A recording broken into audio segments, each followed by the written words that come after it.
Hi. Thank you.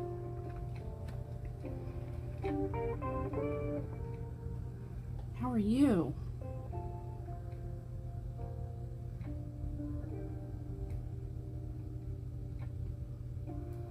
Actually hoping that this will be a pillow finish, or a pillow cover when I'm finished with it. I did, it's doing okay. Still scratchy, still up and down, but I think I've just gotten past it and decided, you know what, just embrace it, because I don't think it's going away anytime soon. So again, here with the two different kinds of tea, one iced and one hot. I've already done some throat clearing here.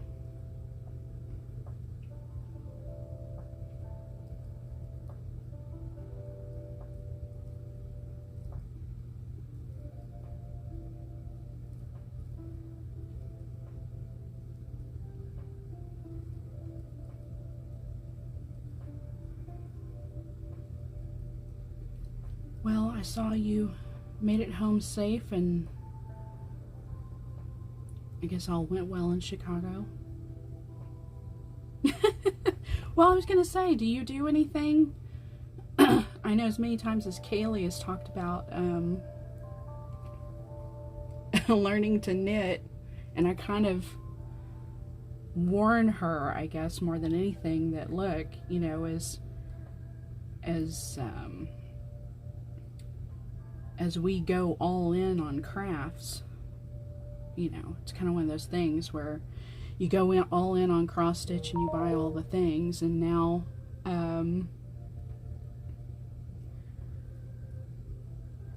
if you go in on a new craft, then all of a sudden you're buying all the things again. Don't want to ever deter somebody from trying something new, but it's like you hate for somebody to start spending money on another craft.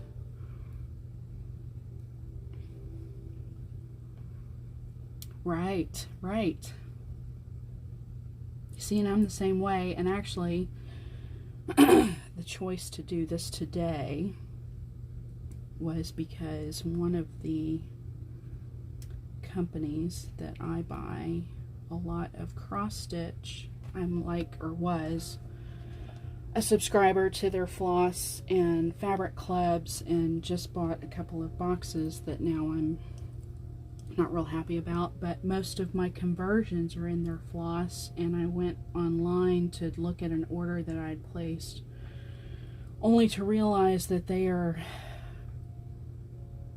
putting clearance yarn that I knew that they sold a long time ago, but I thought that they were done with, that are themed based on a set of children's books we are not happy with. And so I realized everything that I've got going, almost, except for a couple of DMC projects, is converted in their floss, so I don't want to be on here stitching with it. I know Michelle had a talk with her back at Christmas about, Michelle had done a pattern for one of her winter boxes, and there was another winter box that was themed, and everybody kind of got all upset, but I thought that company was done with it. Well, I guess she's decided to go out and put a bunch of clearance yarn out, which all the original names are still there. And I thought, you know, if she was smart about it, I think she's trying to not acknowledge that she's getting rid of those because of, you know, things, but if she were a little more on the up and up, she would have either changed the names or just got rid of them or something. I know she wants to get rid of yarn she's not going to sell anymore, but she's got to have a different way to do it. Yeah, that's exactly right. She decided not to. So now here I am with a bunch of her stuff because I thought she understood, and then you go digging around.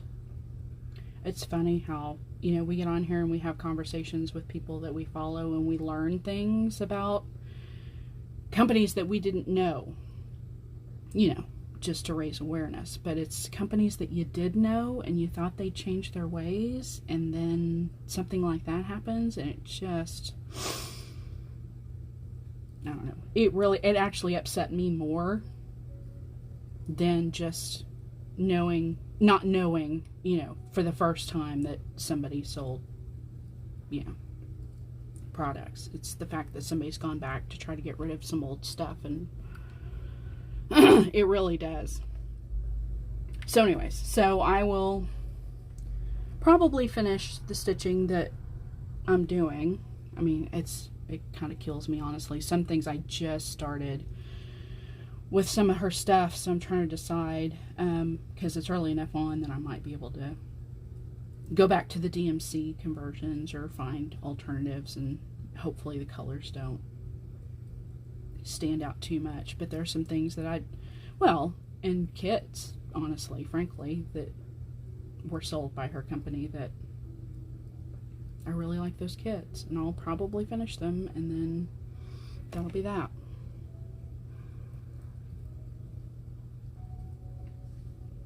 But yeah, and then on top of that, I had just ordered, she had put out her holiday boxes, so not happy.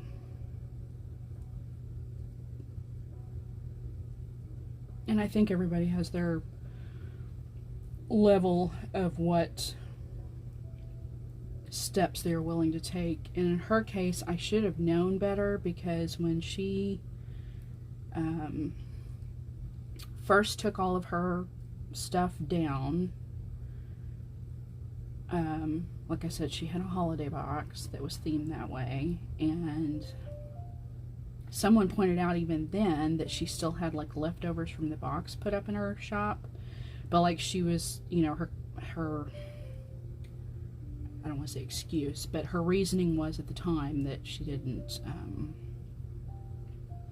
you know, she'd already sold all the boxes, she'd already ordered all the stuff. It was literally like they were on their way out the door, and that she just had the leftover stuff, and once it was gone, and you kind of think, okay. But I noticed she never came out and explicitly said that, hey, I'm not selling this anymore. What she said was, I realize that there are certain things that, you know, I sell that are trademarked, and I don't want to get in trouble, and blah, blah, blah. So she never, I don't know, came out, you know, said specifically why. And that should have been a red flag to me, but here we are now. So, anyway, get on with something else. So, yeah, that's why I'm crocheting today. And please don't ask me where this yarn came from, because it came from, I haven't bought yarn in probably, not intentionally bought yarn, in probably more than 2 years. And I think these were all little mini skeins of an advent that I think was a company, it was a, you know, best friend team out of Amarillo here in Texas, that they did a trunk show at one of the yarn stores here local, and I got to meet them. But anyways, they had a little holiday advent that they did, so I'm gonna say probably either 2019 or 2018, but they truly, their company no longer exists. I think one of the ladies had a kid, and the other one, you know, life kind of got in the way, and so they just kind of closed up shop. So thank you. Well, it's funny because I'll show you here in a minute. So I already made, so the picture, if you see the picture, when Arne and Carlos did their little spiel about this, like right at the end of spring, or right at the beginning of spring, I guess. I think this was supposed to be a spring project. They had done these little seat covers, which I actually did finished one and posted it on my Instagram, and it's on my chair. I put it on my chair at work. Well, I have so many of these minis left over that I ended up doing a second one. And this is the size, this is the actual second, like what you see in the picture. It would be a second seat cover.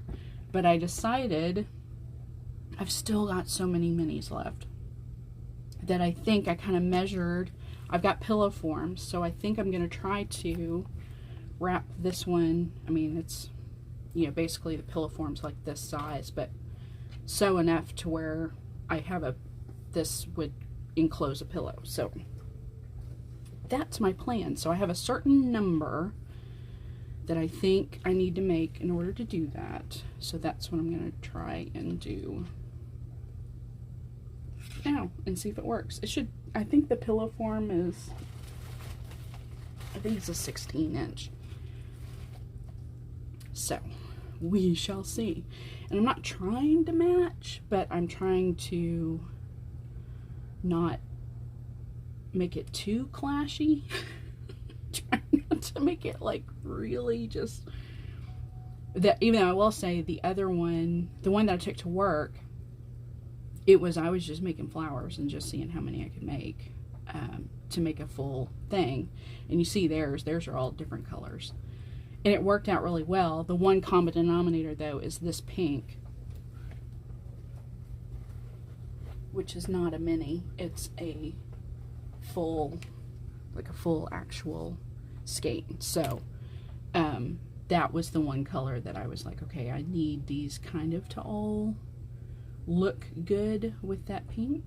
So that's kind of the way it's turned out so far.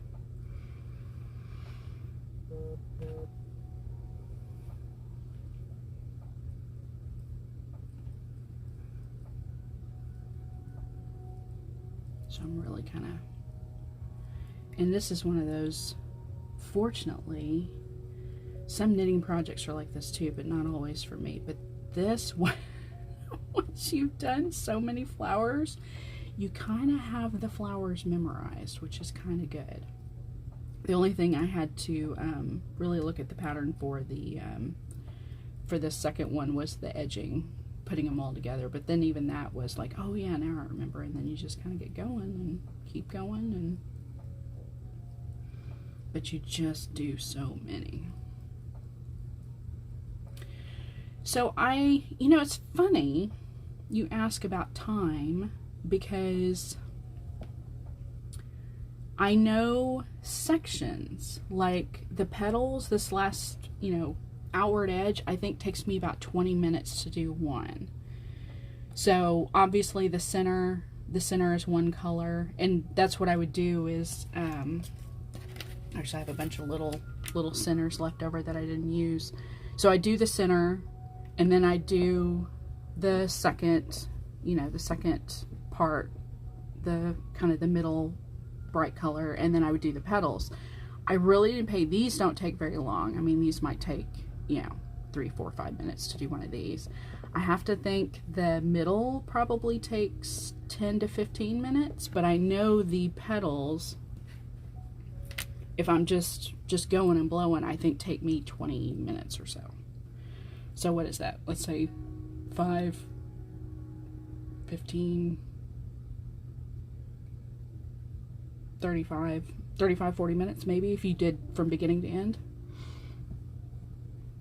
So, and then that pillow, or that seat cover one, I think is 19 flowers. And then I'm doing another 4, 8, 11 on top of that. And then of course I did the other one that I already did for work, so it's actually, they go pretty quick. This is the one thing that surprisingly I can do, like, I mean, I have to look down occasionally to see where I put the hook, but I can actually do this watching TV, like, and not have to look. Knitting I can do, like if I was just doing stockinette, just straight knitting, like socks, round and round and round, I could kind of do those without looking, kind of. But this is one of those things where I don't actually have to look at, as long as I know what part of the pattern I'm working on. And this is also one of those things that I can do while, like, if I'm working from home, I can pick up during my lunch break or taking a break or whatever and just whip out, 2 or 3 of these and then go back to work, that kind of thing, which is nice. And it is kind of a good travel kind of thing too, and in my opinion. I mean, especially because it's a bunch of little pieces, and like I've been keeping them in this little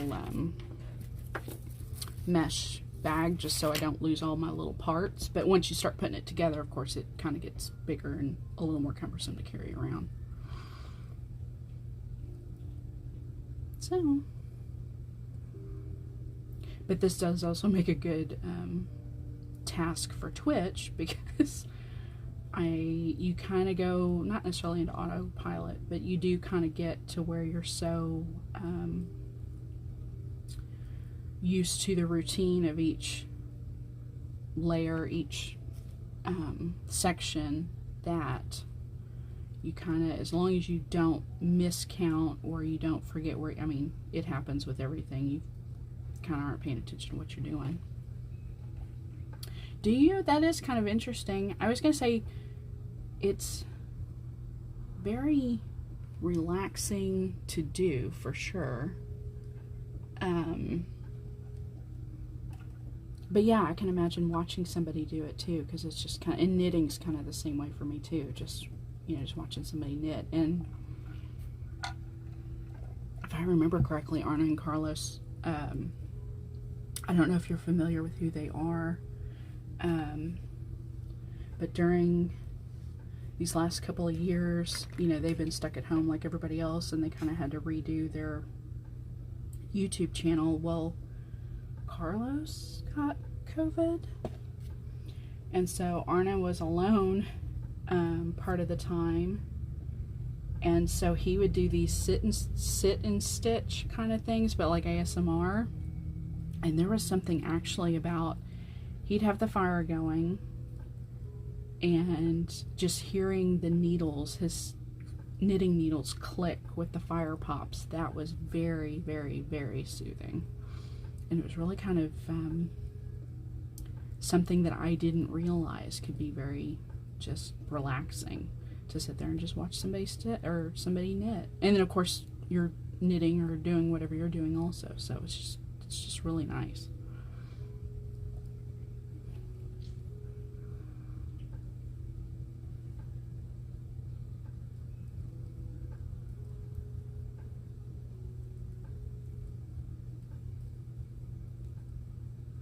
So you said you do or did crochet at one time?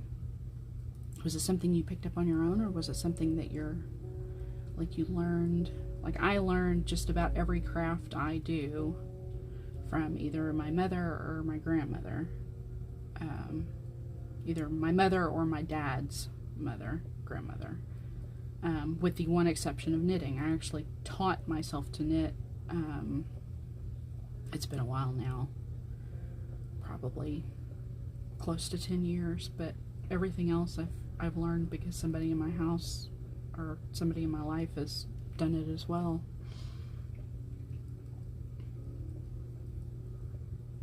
And one thing I will say about watching people knit and watching people crochet is I like seeing how they hold the hook or their needles or the thread or whatever, because it's amazing how many different ways people choose to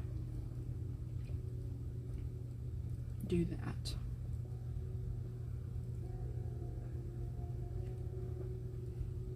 Oh, okay. Yeah. I was to say, with knitting, YouTube videos really helped me, because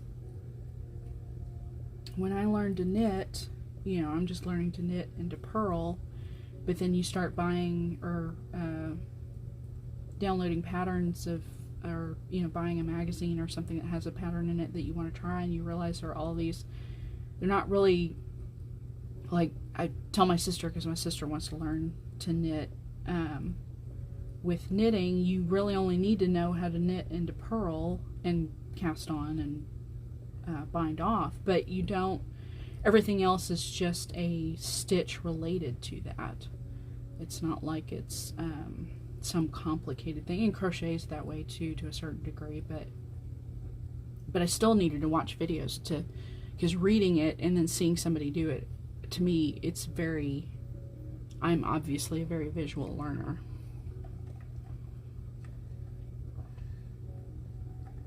Yes, I was gonna say, the funniest thing to me about amigurumi is every time I try to pick, so I've learned two things about me about amigurumi.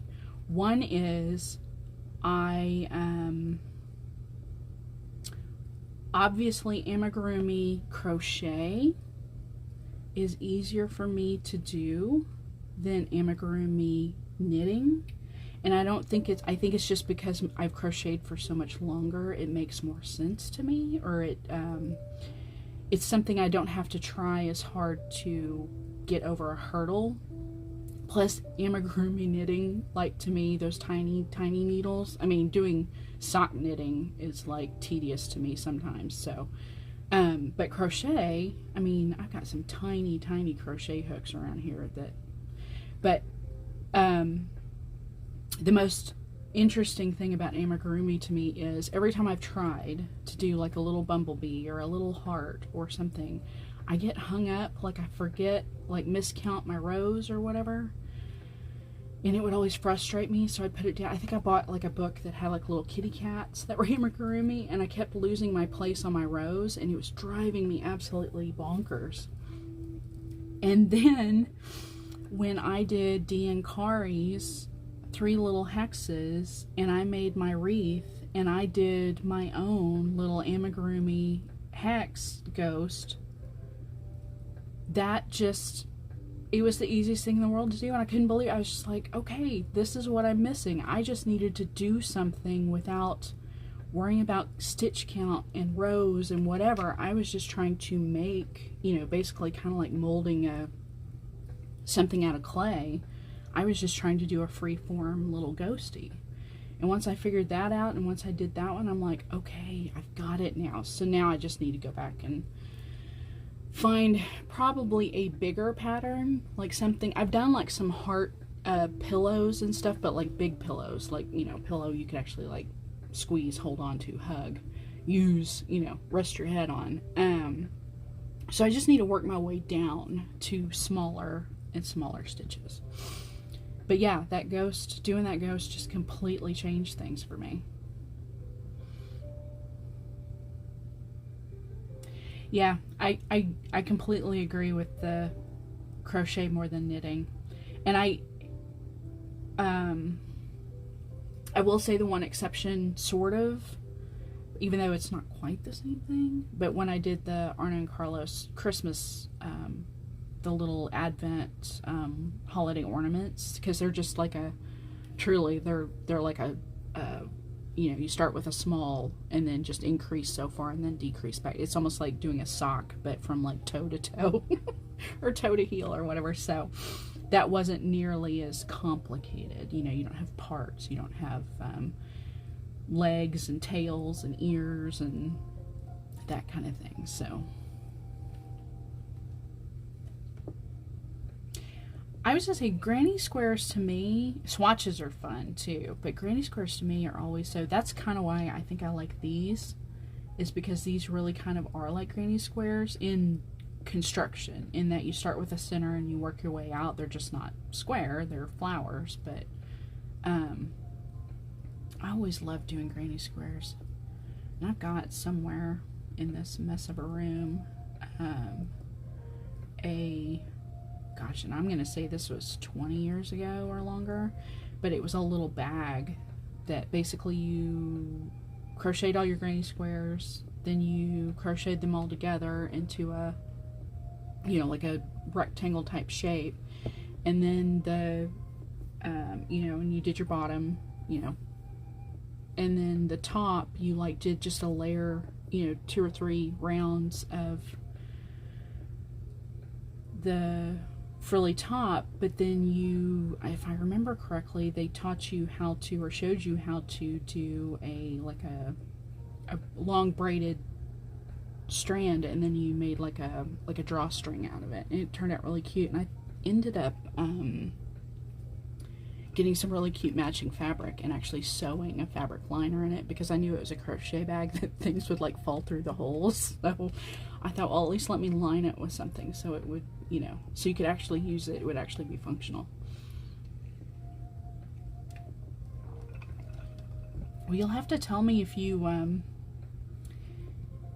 find an amigurumi book or pattern or something that you find that is easy. Let me know. Like I said, I've got a couple of those little like crochet kits where like you make I think one of them's cats, and one of them might be Star Wars.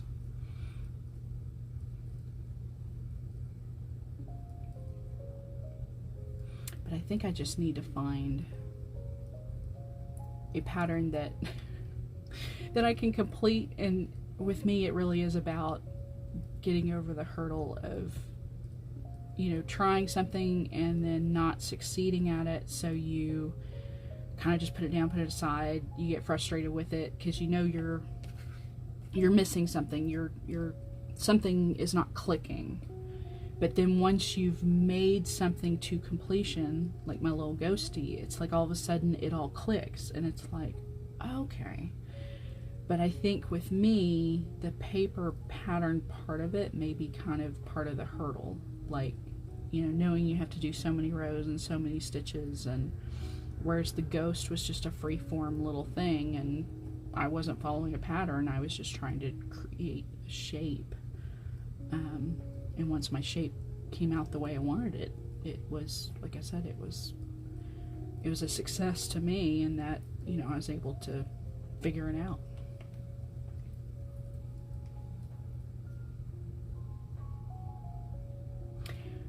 that's interesting.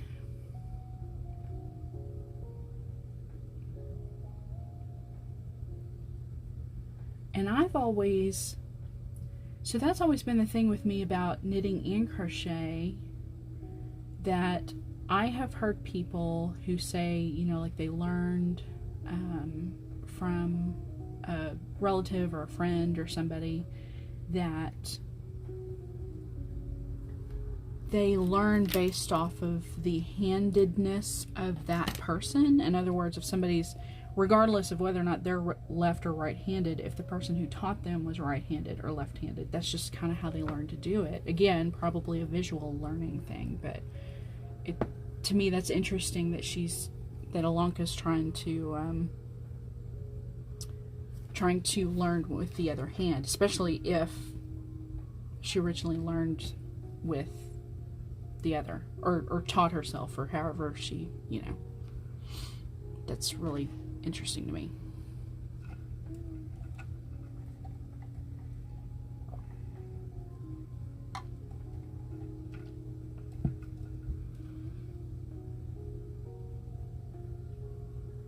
Yeah.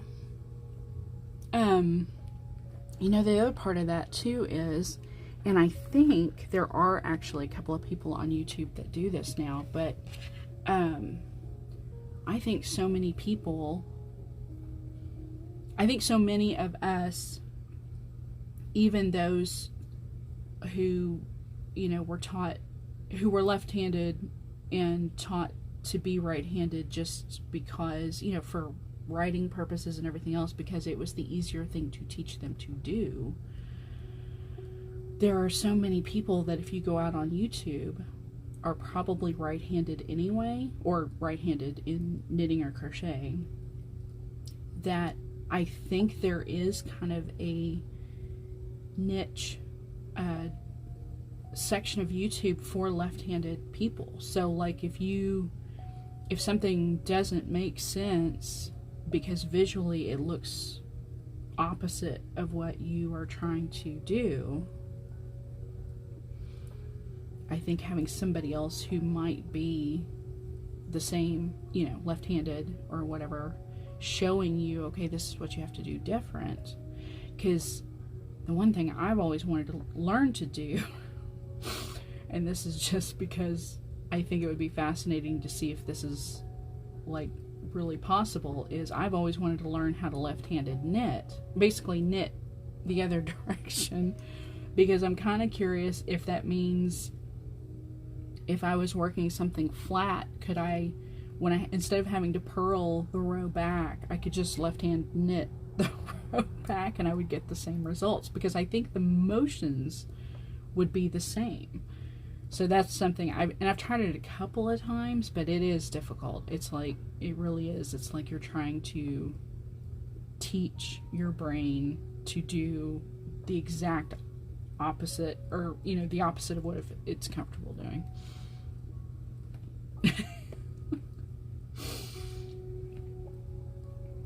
Well, I was going to say, but the question always was for me was, okay, in my mind, logically, I think, yes, this should work. This should work this way. But then I see it happen, or I can't get it to happen the way I think it should. So then I start questioning, like, well, would this really achieve the result you're looking for, or is this kind of like you're really putting a lot of pressure on yourself to learn something new just to do it differently. But I've seen I've been part of knitting groups where there are left-handed people, and I've watched them actually knit, and they're knitting just like I am, only their direction is in the other direction.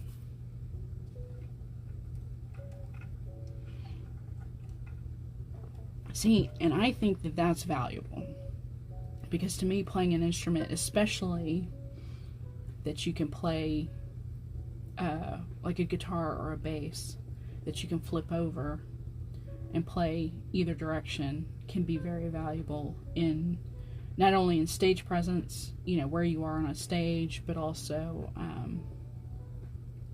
if you truly are, like, if you're an educator and you have someone that you're trying to teach. Same with some, some things like golf or tennis or something like that, where you hold a piece of equipment, differently depending on I think that's good to know how to do those things, either or.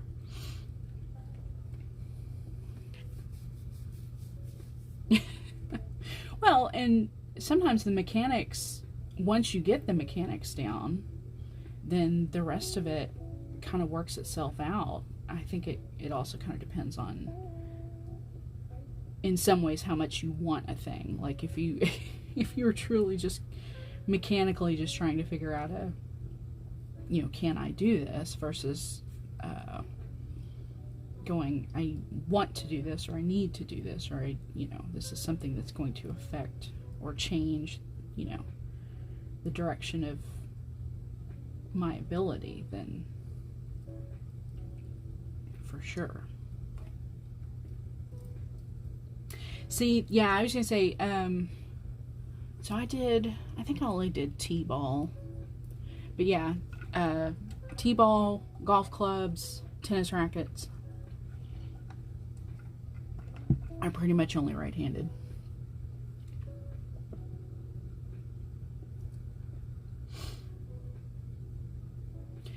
I do too. I did, so I took piano lessons until middle school, I guess, and then played clarinet in middle school. And then when I got to high school, they needed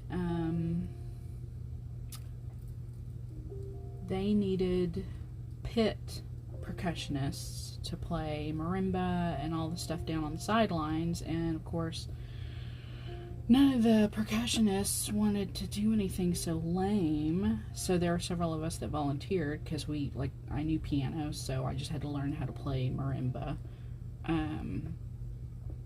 And then I do remember a couple of times during marching season, if there was someone sick, or one of the guys that was in band also played, it wouldn't have been football, it probably would have been soccer or basketball or something, and he got hurt, but they couldn't rearrange the marching order, and he played trumpet, so I pretty much just marched in place with a trumpet, didn't play, just stayed in formation for the for the halftime show, basically. But yeah, so and then I can play a little bit guitar, not much, but Greg kind of got into guitar probably 15-20 years ago, and we kind of were learning together, sort of, and then that kind of fizzled out, but it was fun. It was fun while it lasted. I think he wanted to be able to play songs, and I just thought the purpose of guitar was to play chords, to back up vocals, so he and I had very different directions that we were learning guitar.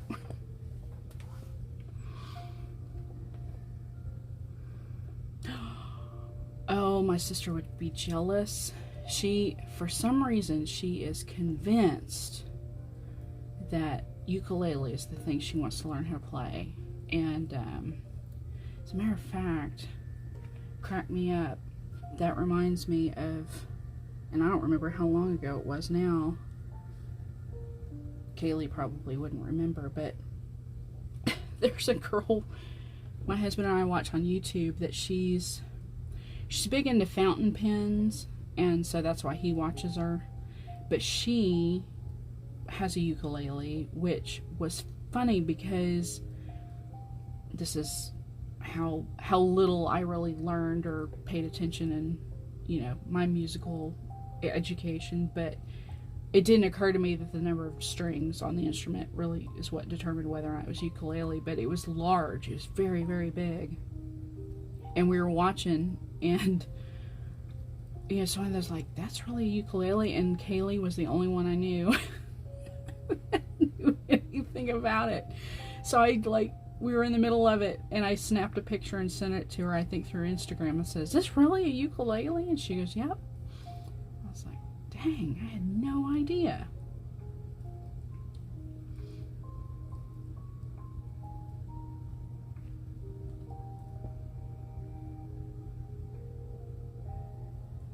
Wow. Wow, wow, wow. Yeah, that's always the thing I have to remind myself. It's like, I think about the fact that, I had a clarinet, and I actually had two different ones, I think. I originally had my mother's that she played in like junior high and high school, and then I think at some point our band director convinced her to get me a nicer one. And I had a nicer one, but it didn't occur to me till years later how much money was spent on that.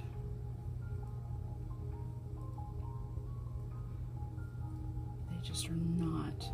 And like even the acoustic guitar my husband bought, that Greg bought, he bought something inexpensive that he could take with him on the road, and it's still, I mean, it wasn't pricey by any stretch of the imagination, but it was still like, it was putting a lot of money in an instrument that, just pretty much sits in the case in our front room now, that he, like I said, he probably hadn't picked it up in 15 years.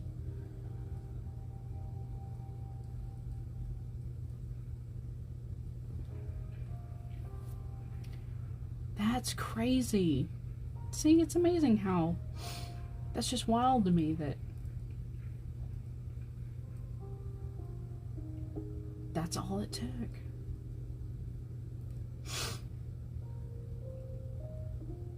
But that is awesome for her that she benefited. She also benefited. Is that even a word? That's sounding funny when it comes out of my mouth. There was some benefit for her too.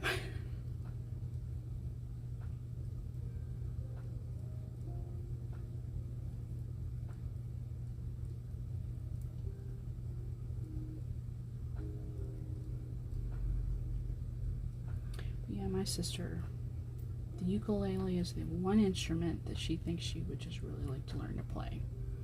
Don't know what she would do with it. I mean, she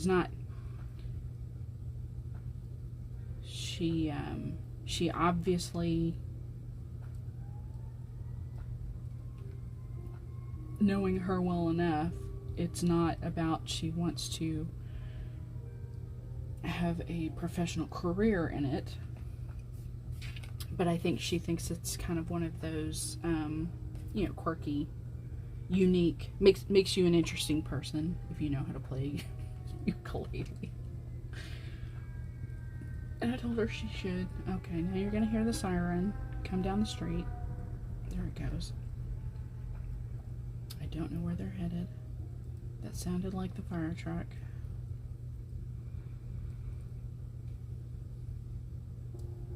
I hope whoever it is that they are okay.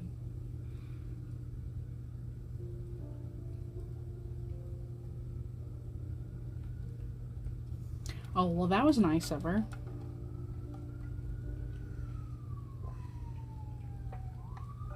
Oh, yeah, for sure. For sure.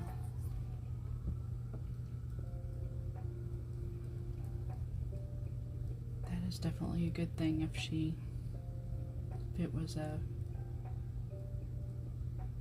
it was a benefit to her at a time when she needed it, especially.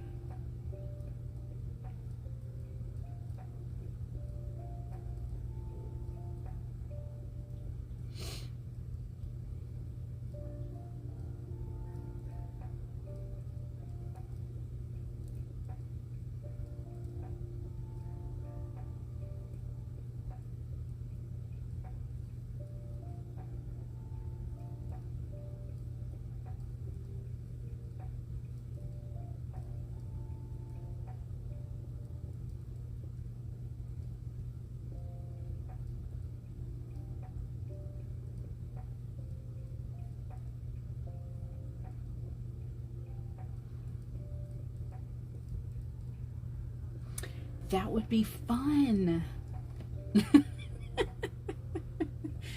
Oh, come on. It'll be nice. Just say, go,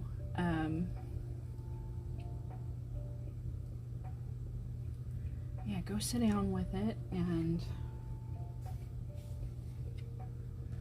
learn. Never know, you could help Kaylee write some songs for people's floss tubes. That would be exciting. Of course, you need a book.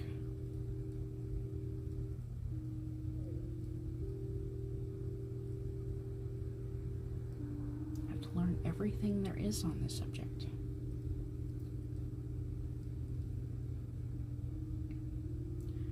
Our public library works in conjunction with like our parks department, and because we live near the lake, and they will either rent out, check out, like you can check out books, you can check out like fishing tackle, rods and reels, but like the parks department will also let you like check out tools, like if you don't want to buy a trimmer but you just need, or a blower or something, but you just need something for a day. They ought to do that with musical instruments too, because that would allow somebody the opportunity to maybe pick up and learn an instrument, but without having to spend the money up front, because if it is either truly something that is difficult to learn, you'd at least want to know that you are serious about learning it. Oh, are you saying you would sit down in a studio and or are you saying that his space just makes you feel more like you'll take yourself more seriously if you aren't just sitting in the living room with the, like, perfect example, I come back to this craft room to craft because if I sat out in the den and did this, the cats would be all up in my lap and I'd be distracted by TV, or, I mean, don't get me wrong, there's TV in here too, but at least I'd be able to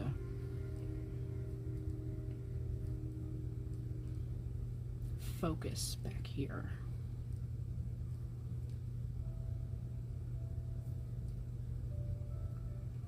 They had a ukulele. So was it like just I'm trying to think how to describe it. Was it just a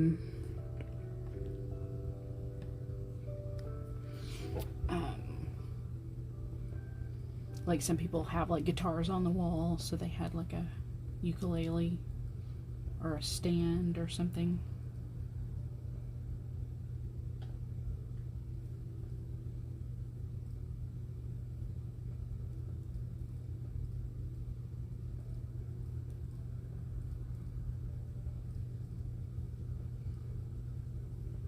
Say the couple of times I've stayed in an Airbnb, I'm always afraid to touch stuff.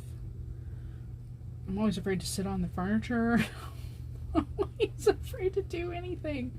Like the last one we stayed in was somebody's house in Oklahoma City, and I think we were afraid because they had a smart TV, which most people do nowadays, but it's still, when it's not your TV, like you're afraid you're gonna mess it up. That's cool. At least I gave you something to occupy your time while you were there.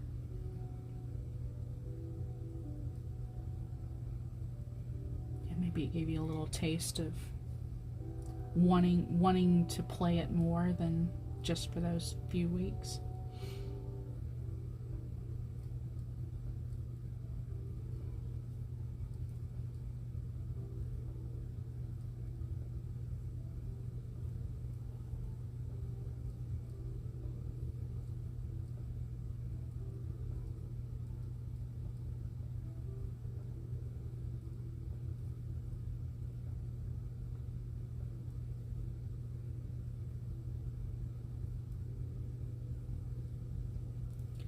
always wondered, like piano, like we have 2 pianos in this house. We don't play, we both took lessons as kids, and we both ended up inheriting pianos from the grandparents who bought pianos for us to play. Would really like to get rid of, mine's actually in here, just because there's nowhere else to put it. And it's just a really inexpensive upright, like it's not anything fancy at all. But piano was always one of those that I could sit down and pretty much, if you gave me a piece of sheet music, I could henpeck it out. Like, it wouldn't be good, but I could, and especially if it was a song I knew, I could, you know, I could work through it. But like, clarinet, I don't know if I could. Of course, there's been more time between the last time I picked up a clarinet and now, whereas I've dabbled on pianos, you know, every once in a while, you know, here and there. So I can't imagine if how you must be feeling about learning a ukulele 6 years ago, and then, well, I guess you probably still pick up the one you have though, right? And play around a little bit.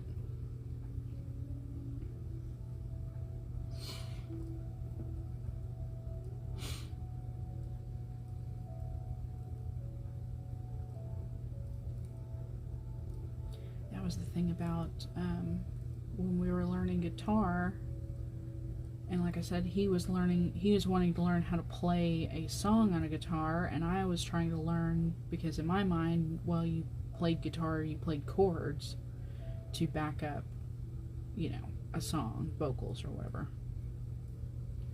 And that was the thing to me, was having to learn new sheet music, having to learn what I was looking at and what the difference was, and then having to learn, I understood chord and chord progressions, but having to understand what I'm looking at on a sheet of paper related to the instrument that I had. Video games, that is actually adorable.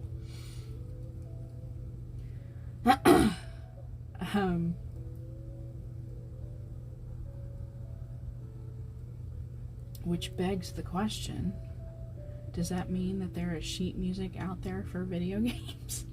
Well, there must be, right? Because I'm sure there are plenty of people out there playing. The first one that comes to mind is just the NES Super Mario, you know,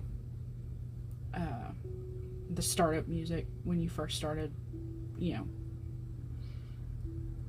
level 1. But I'm sure there's sheet music for stuff like that, because I'm sure people just want to play that on a MIDI board or something. So, but it would be interesting to see sheet music for like a ukulele or some other instrument for video games.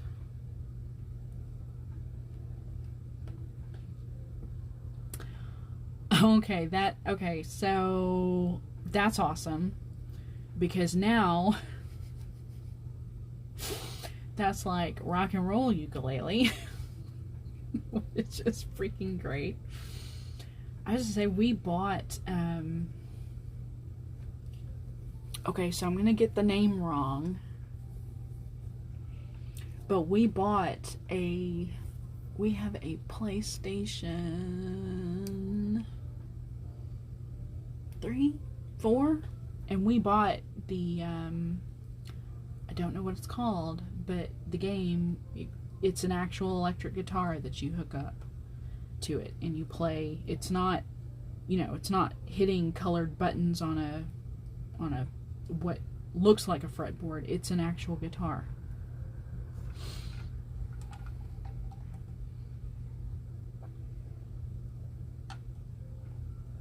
Yeah, it is a lot of fun, and it's so the color, like, you got to pick when they sold it, and this is several, I bought it at like Christmas, you know, around the holidays a long time ago, because our birthdays are right around then, and so it was kind of a mutual like holiday / birthday present for the both of us. And of course, all the songs, like there's, I think the original game was kind of a combination of music that we grew up on, like 80s, 70s and 80s, like, you know, like what people would call classic rock. And then some more modern stuff I think was in there too, like Metallica, and but that was really interesting. But what it did was I think the idea was to get you to learn where notes were on the fretboard, so you understood.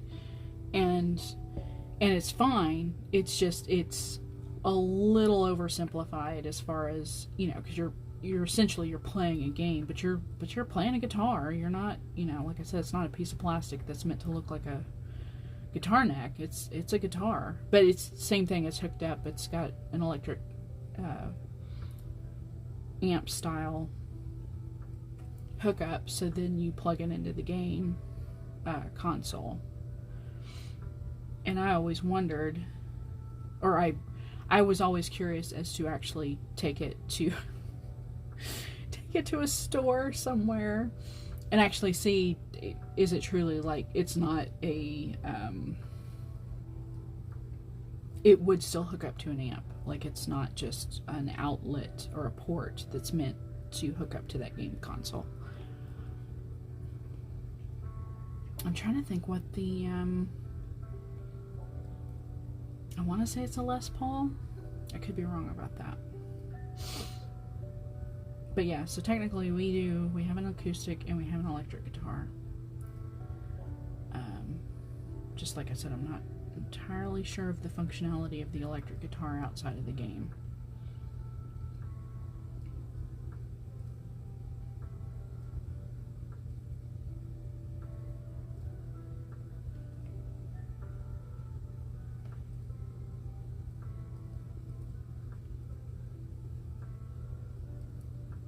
And I did learn too that there is something about playing a guitar for the purposes of trying to achieve goals on a video game that makes learning to play guitar, it can make it less fun, because there's the anxiety in, you know, trying to drum up your score or get to the next level. But then it also,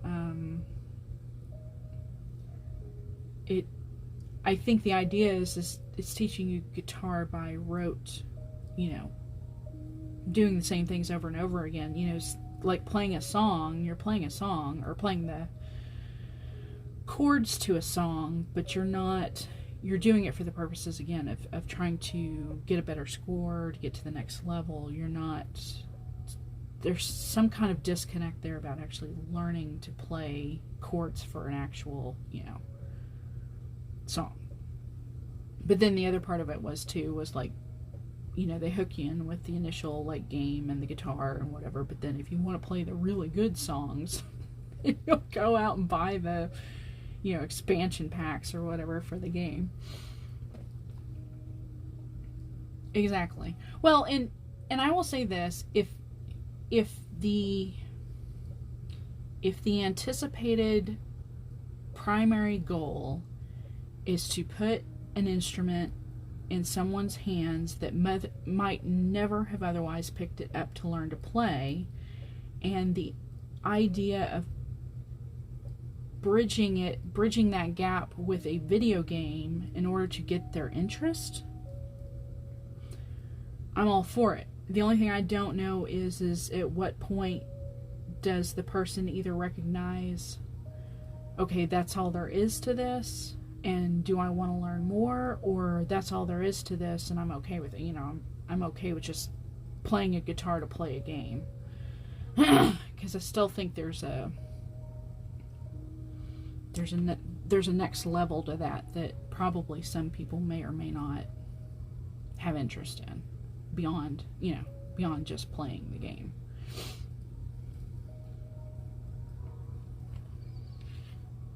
And that would be where basically you know, creativity stops or starts, because then at that point, does that person want to pursue music, or do they just want to continue to play chords or play, you know, things that sound like the songs that they like, that they hear on the radio.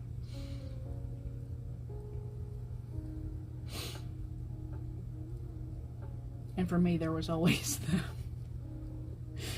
the third aspect of the anxiety of trying to get, I mean, I can remember playing, you know, NES or any of the other gaming systems, and if you're playing something where you're trying to get to the next level, or you're trying to get points so you can get further along, and there's that anxiety that builds, or at least in my own brain, the way my brain works, there's anxiety driving you to try to do that next thing, and when you don't do it, then you try again, and it gets frustrating, and sometimes it starts to wear you down to the point that you kind of give up or have to take a break, or you get to the next level and then you can't stop. You know, there's a level at which your brain keeps wanting to go on, and it's like you need to take a break.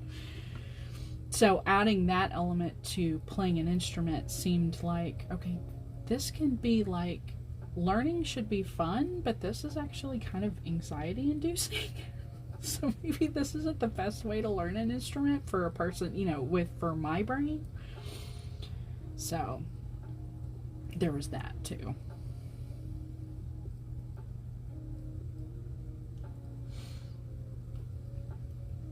Yes. Well, I was going to say, so when it came to video games, of course, I'm a NES, Super NES. I mean, we had those. We had Sega. We didn't have a Sega Genesis. We had Sega Game Gear. I think my brother and sister had a Game Boy. I mean, we're like at the very beginning. I mean, I had cousins who had Ataris and, you know, those kinds of things. But yeah, other than Super Mario, even though we learned very quickly, again, with the anxiety, it's like you're trying to run and jump over that, you know, ravine or do whatever. There's a lot of anxiety and tension there. But even like my favorite game in the whole wide world is Tetris.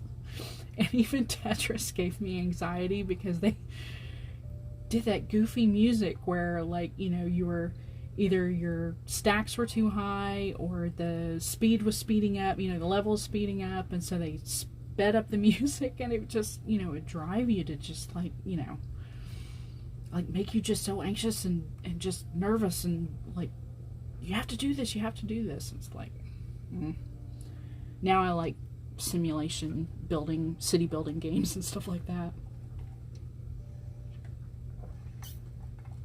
Yeah, I was gonna say, so I'm trying to think, I mean, so I lived through an education of pre-computers and post-computers, so, when I was in high school, I guess, you either took keyboarding, you know, you actually took typing, but they called it keyboarding because by then computers were out. So you either took typing or you took computer, like coding, kind of. And I remember we did those classes and learned to code, you know, learned how to write code to play or to create games like Pong, you know, the little paddles where the ball bounces back and forth or whatever. And I do remember, you know, the very first Windows PCs had like Solitaire and Minesweeper on them and those kinds of things. But video game systems were definitely becoming popular by then. And like I said, I had cousins who had Ataris.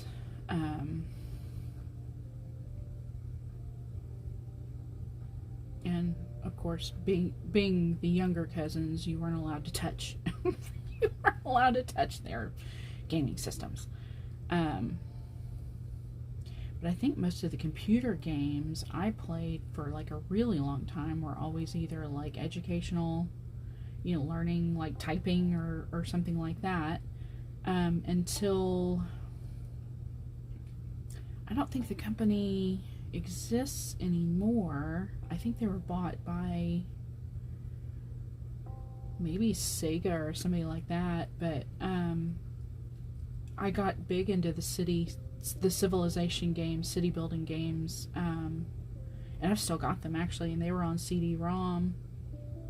But like one of them was you were building like ancient Greek cities, and you had these you build your city, and your city thrived or failed based on, did you put all the buildings, you have enough buildings to serve all the people and all that, but then there would be like ancillary storylines, usually like the Greek one was all Greek mythology related, so you wanted to help the gods or anger the gods, or you had certain Greek mythological characters come into your town and either help or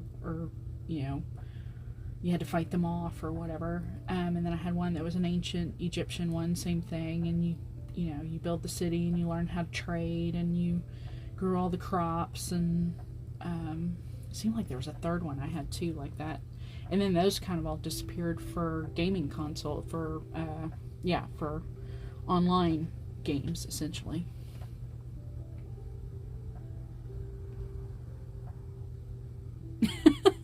Yeah, exactly. See, and that to me is so much fun. The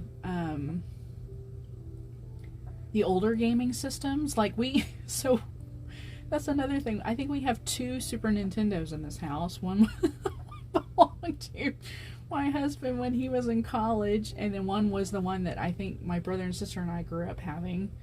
And my sister lived for us for a little while, and when she found out we still had our Super Nintendo, she would bust that thing out and play Super Mario.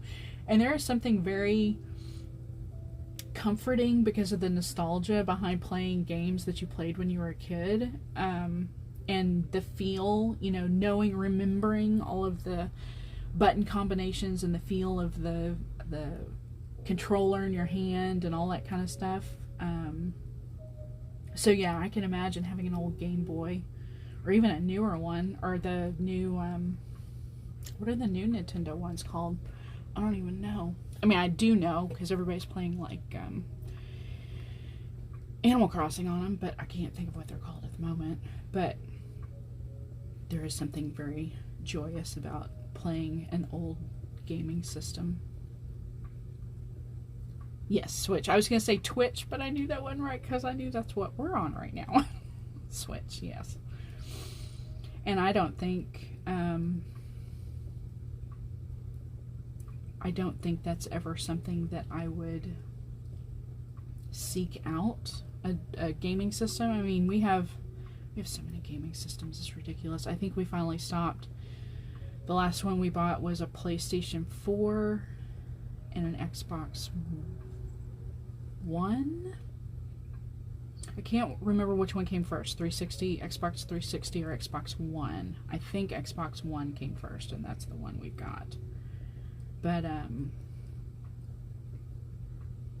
now everything's just mobile device driven. And so, yeah, there are a couple of games that I play, like on my iPad or whatever, but that's kind of it. I don't.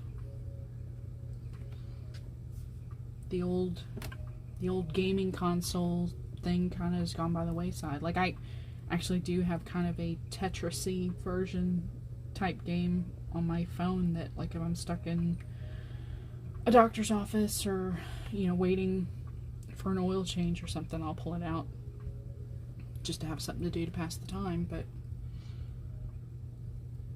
I certainly don't. My hobbies take up all my time, or my hobbies are what I enjoy spending my time doing, I guess is the better way to put it.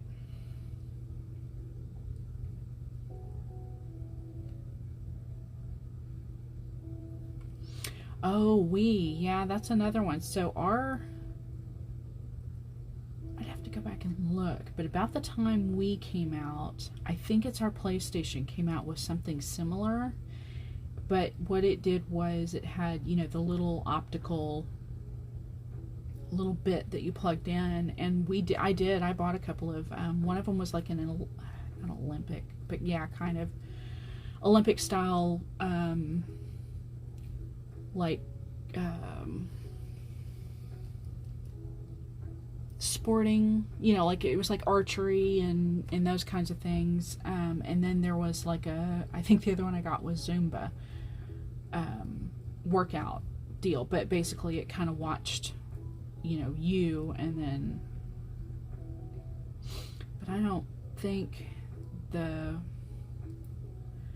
sporting one, I think probably you had like goals or, you know, things you had to achieve. But I think the Zumba one was just, you know, basically you're doing the same movements that the person on the screen is, you know, and it's just recording whether or not you're doing it correctly.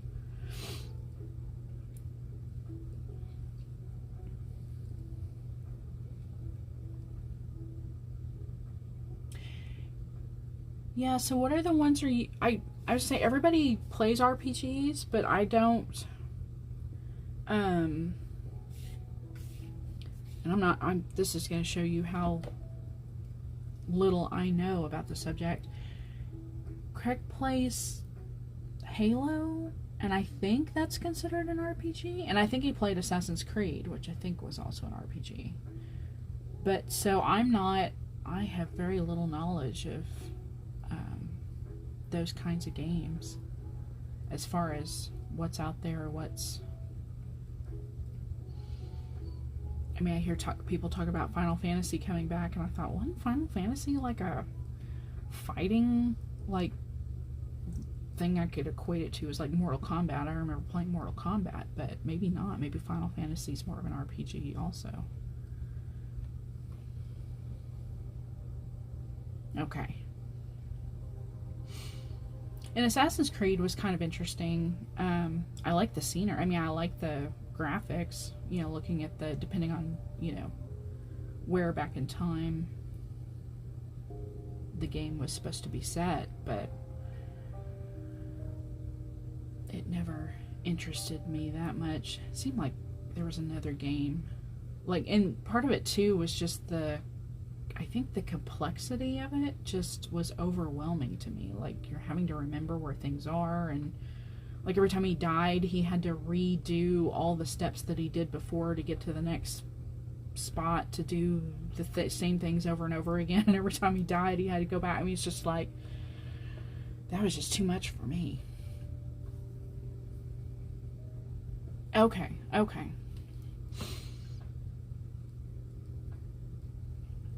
So yeah, so Final Fantasy I was way off on. And I think probably it's just because of the ads, the things that I have seen remind me maybe of Mortal Kombat. I mean, just like the style of and this is very oversimplified, but you know, whether it's the style of the clothing or the movements made by the characters or something that just reminded me of it. But yeah, for some reason I thought it was like, because Mortal Kombat's literally just the two of you standing there and you're just, you know, fighting each other, and one person leaves, you know, the other person's destroyed and the other person goes on to the next round. Okay. Yeah, so Final Fantasy I think is the one, if I'm correct, that there's supposed to be a new one getting ready to come out. Like, I don't know if it's later this summer or this fall or something, and everybody's kind of, for people who like Final Fantasy, I think are kind of excited, because it's been a while since they've released a new version or a new game.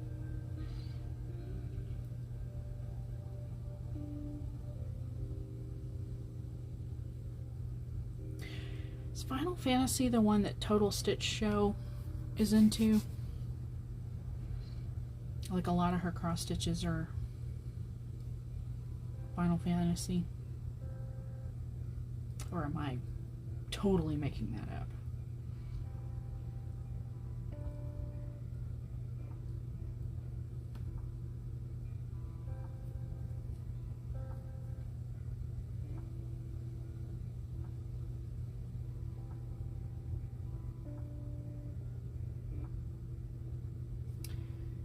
she's,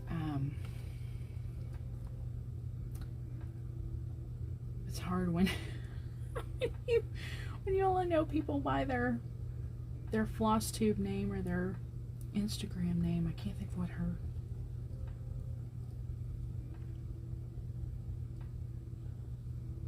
IRL name is. That's terrible. But she's the one that they almost like to say that they foster a lot of kittens, but I think what it is they have a lot of strays that turn up on their doorstep and she can't say no to them.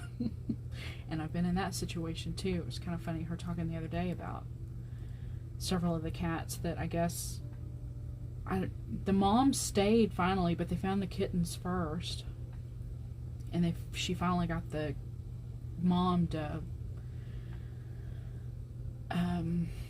realize that, you know, she needed a safe place to take care of the kittens or whatever. So I guess the mom and all the babies are in their house, her and her roommate. So, we totally did that one summer. Only it wasn't the mom, it was just a whole litter of kittens probably 15 years ago that we took in, because even she said, you know, this time of year it's kitten season and the shelters will not take them, just because they are full up on kittens. In our situation, you know, you call them and they say, well, we'll take your name and number, and if anybody's interested, and nobody's ever interested, because of course the shelter's got a ton of them too, and so do all the pet stores and everybody else, you know, that's got a cat that had kittens, and you end up just raising them yourself, because, you know, getting them all fixed, because you can't turn loose of them after a while, and they kind of end up being your kids. So, but yeah, same with her. I think I think there were only 2 kittens, maybe 3, but yeah, they found the kittens, brought the kittens, or were feeding, you know, trying to feed the kittens, and then mom came back. Mom wasn't real thrilled about the humans, but then realized she had kind of a good thing going, that they would be nice and take care of her, and she'd have a safe place to hang out and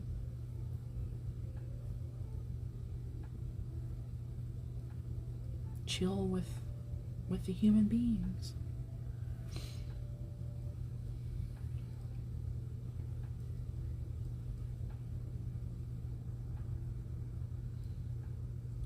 I've done my last flower for now, until I can figure out whether or not this is going to be enough to cover my pillow or not.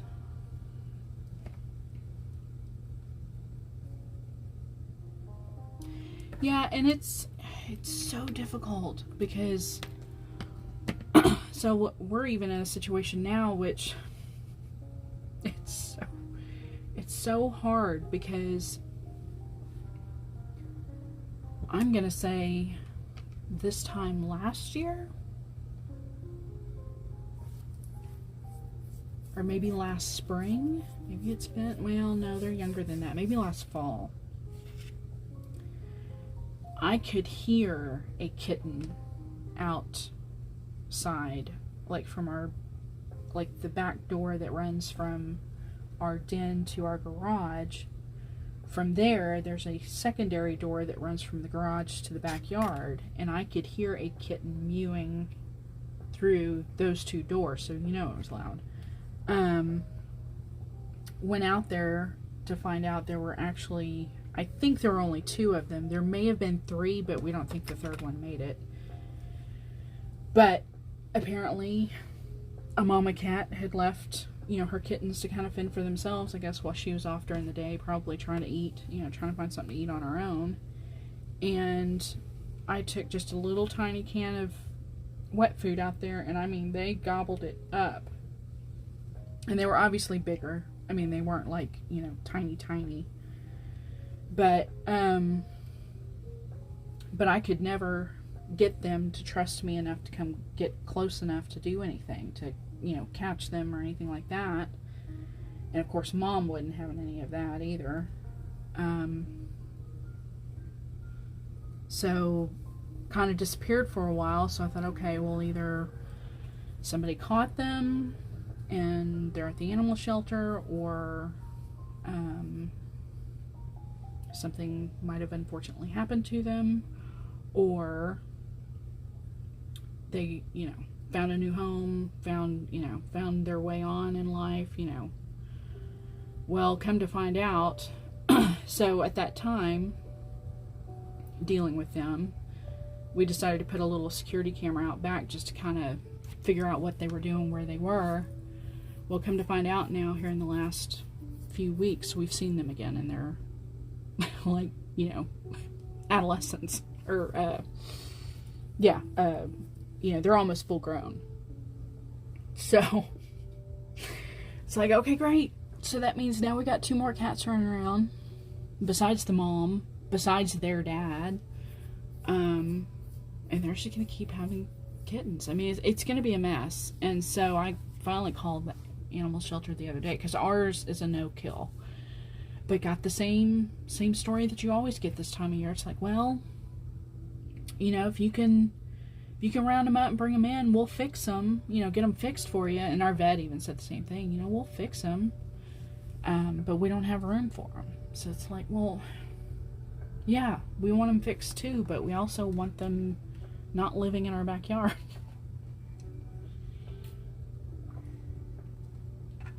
And it's so hot. So hot. And then, on top of that, we've also got a possum that found its way into our attic. So we also, when talking to the animal control about the kittens, asked them, how do we get the possum out of our attic? So that's our plan, I think, sometime here soon, is to go over to animal control and borrow a trap. He said, we'll loan you one, but borrow one, put cat food out, trap it, and then go take it out, you know, somewhere where there's woods, where it can be happy.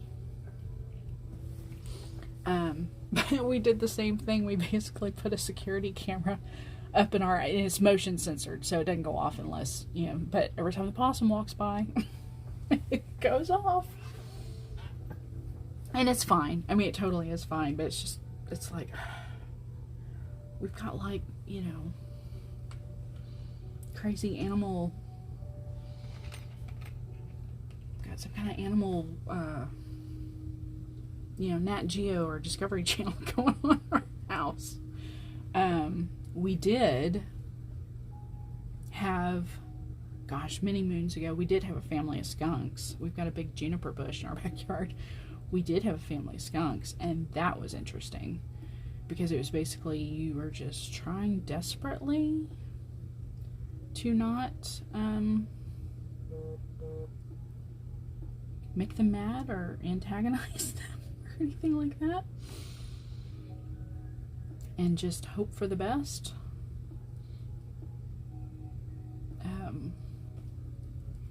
But yeah, it was actually pretty crazy, because it was like, yeah, we really don't want to mess with skunks in our backyard, so if y'all could just do whatever it is you're doing, but then move right along, that would be great. Don't want to disturb the skunk family. just want them to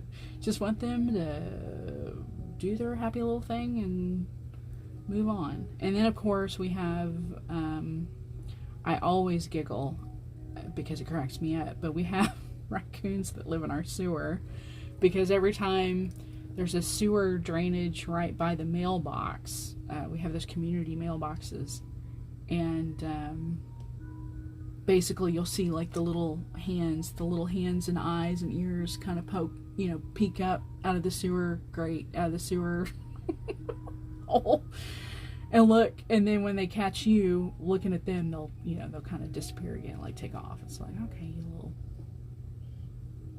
goofballs.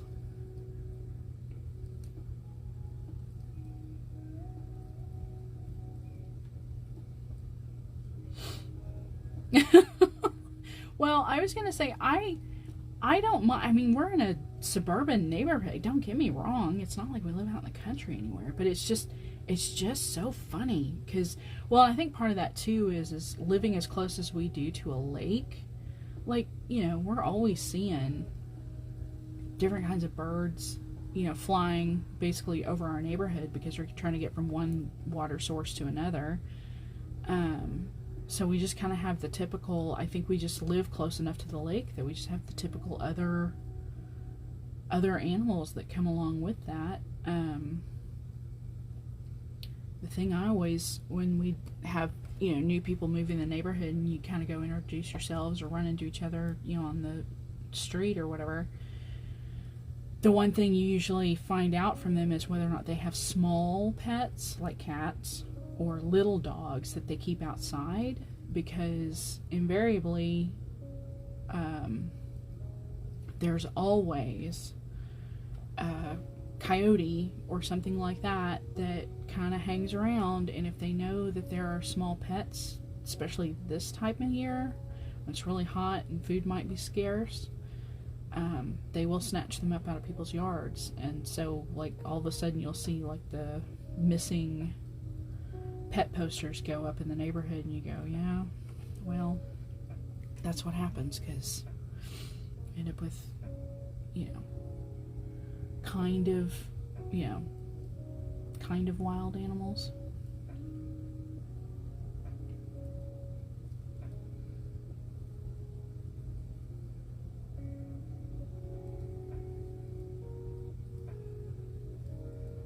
That's exactly right. It is definitely nature doing its thing.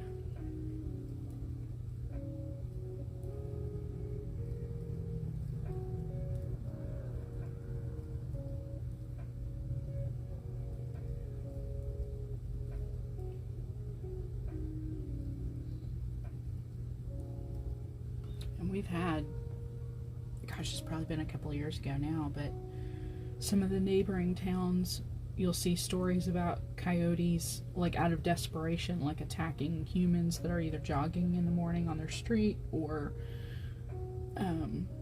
you know, rolling out the trash bins or something like that. And it's not intentional. It's just out of, like, either they're scared or they're desperate, or in a couple of the cases, I think the people involved were trying to scare them away, and they were just not having it. You know, they're like, you know, I don't know where you think I'm going, but I was here first.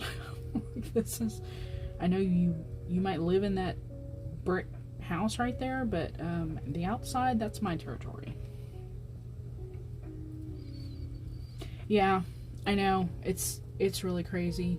I think about that all the time, that, you know, especially there are certain parts of town around here that are definitely have a lot more privilege, and they just think that, the perfect example I can give is because we do live near a lake, which means we have great blue herons, we have egrets, and every year the city and parks department have to put out a kind of an email blast to people that live near, like, there's some really, you know, expensive, nice houses that are right on the lake, and are, you know, like golf communities, you know, those kinds of things. They have golf courses and stuff, but the birds, because you live right next to the lake and have nice big trees in your yard, the birds use that or think that that might be a nesting, you know, area. And the problem is these people think that, well, no, this is my house, this is my yard, I don't want you here, and they start doing dangerous, sort of, not really dangerous, but kind of dangerous things to get those birds off their property. And so the city and the Parks Department have to send out email blasts like every year that say, hey, it's nesting season, lest y'all forget, you can't do anything. Once these birds nest, you cannot do anything to harm them. So FYI, if you have a bird in your yard and it's built a nest, you have to leave it alone. City ordinance, you know. Sorry.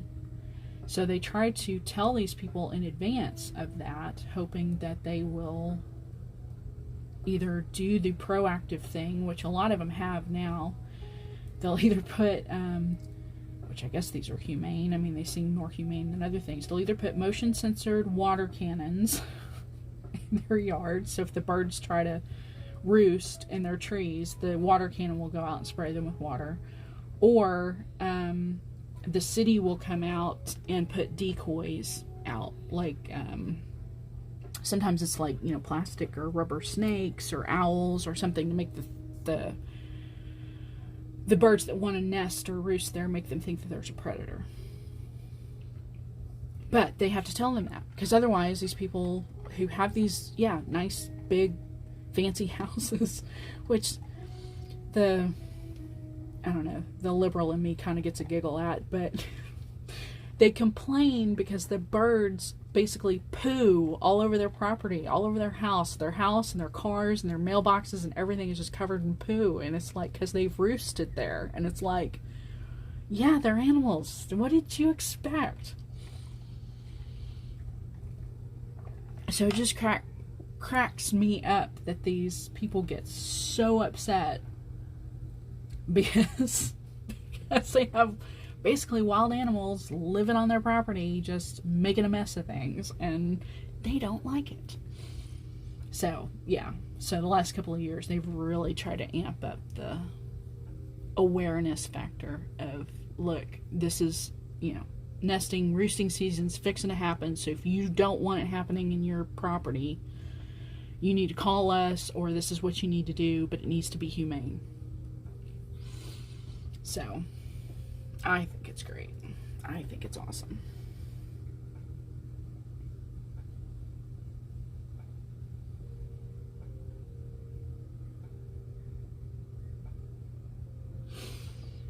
It just cracks me up because it's like, do you not understand that these birds were here long before your house was, long before that golf course was here, long before any of it? And you're just so self-absorbed in your own little world, thinking that these birds are inconveniencing you when you chose to buy the house that's right on the lake where these birds live.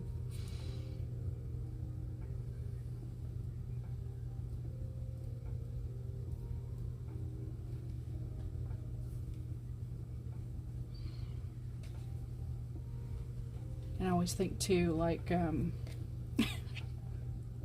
you see the people that, like in movies and stuff, talk about how,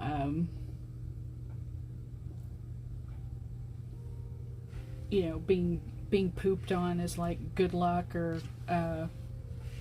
whatever, and it's like, well, you really think these people think that way? Like, they really feel like, oh, it's good luck that these birds have, like, made a mess of my house. We should take it as a good luck charm. But yeah, it kind of does bring a smile to my face, because I'm just like, you know, you bought the house. How do you not know?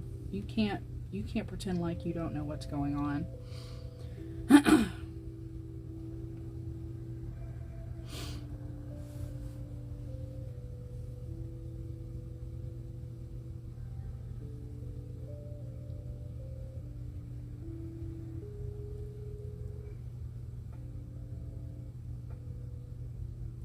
And you certainly can't get angry at the birds, because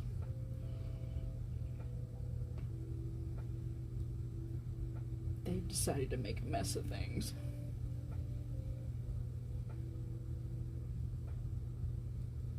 Exactly.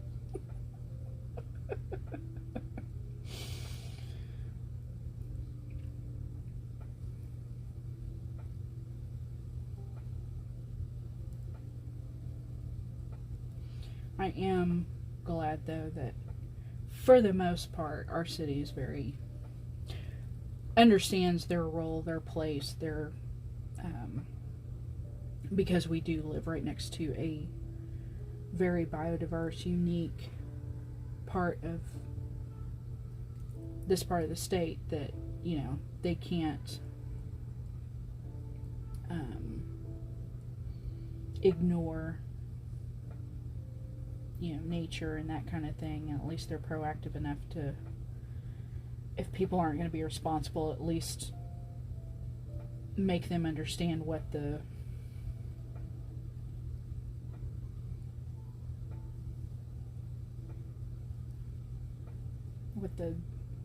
consequences will be, you know, if they choose to ignore city ordinances and warnings. And, you know, if the city's told you what could happen, the least you could do is pay attention, because when you don't, and then you go, well, I didn't know, and it's like, well, we just sent out an email blast and we made it public on all of our social media and the website. You can't tell us that you didn't know. That's not how the real world works, people.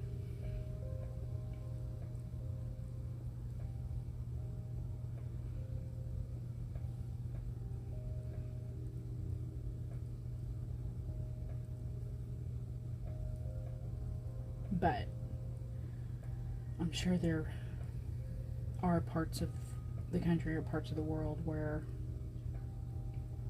nuisances are basically seen as just that, and it's like, well, there's nothing we can do about it, you know, so you're just gonna have to live with it. And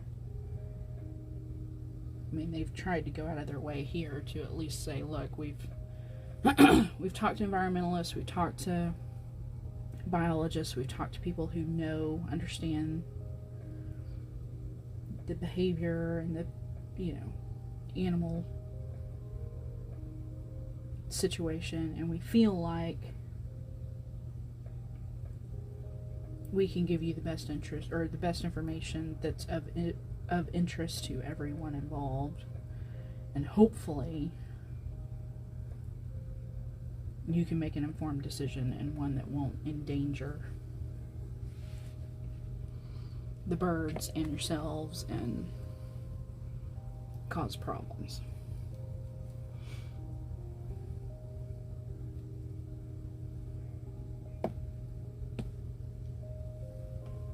I do kind of always wonder, though,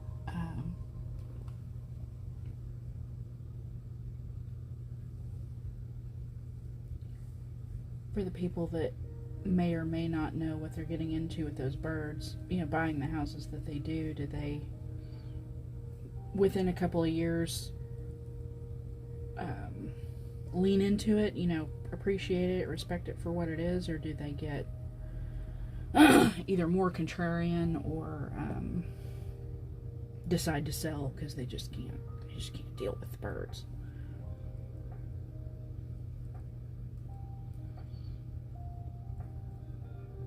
Because to me, it's like, I don't know, it's kind of like a split thought process with me, because on one hand, I really would like to have, oh my gosh, I have these beautiful birds living on my property, but at the same time, I'm like, I know what kind of mess that I've seen, what kind of mess they can make, so it's like, yeah, I don't know that I want to deal with that either. So don't know what I don't know how I would respond in those kinds of situations.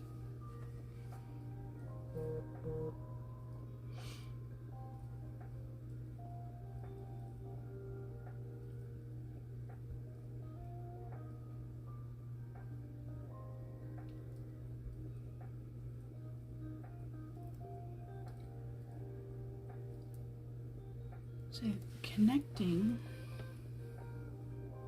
Yeah, I was gonna say, we did, so when we bought this house, and they're both gone now, we used to have two big, huge, trees in our front yard. Like, basically everybody in the subdivision kind of, you know, they're subdivision, you know, typical like tract homes, like you know, they all kind of have similar floor plans, they're all built by the same builder, and so all the houses on our side of the street face west. So we all had, or have, these big, huge trees. And I was say, Greg could say what the name of them are. I always forget. I always ask him. on the west side of the house to basically provide shade, like this time of day when the sun is just, in the summer, is just absolutely unforgivable. And we finally, in the last probably 5 years, we've had some kind of blight come through here, either beetles or root rot or something. So pretty much everybody on our side of the street, except for 5 houses,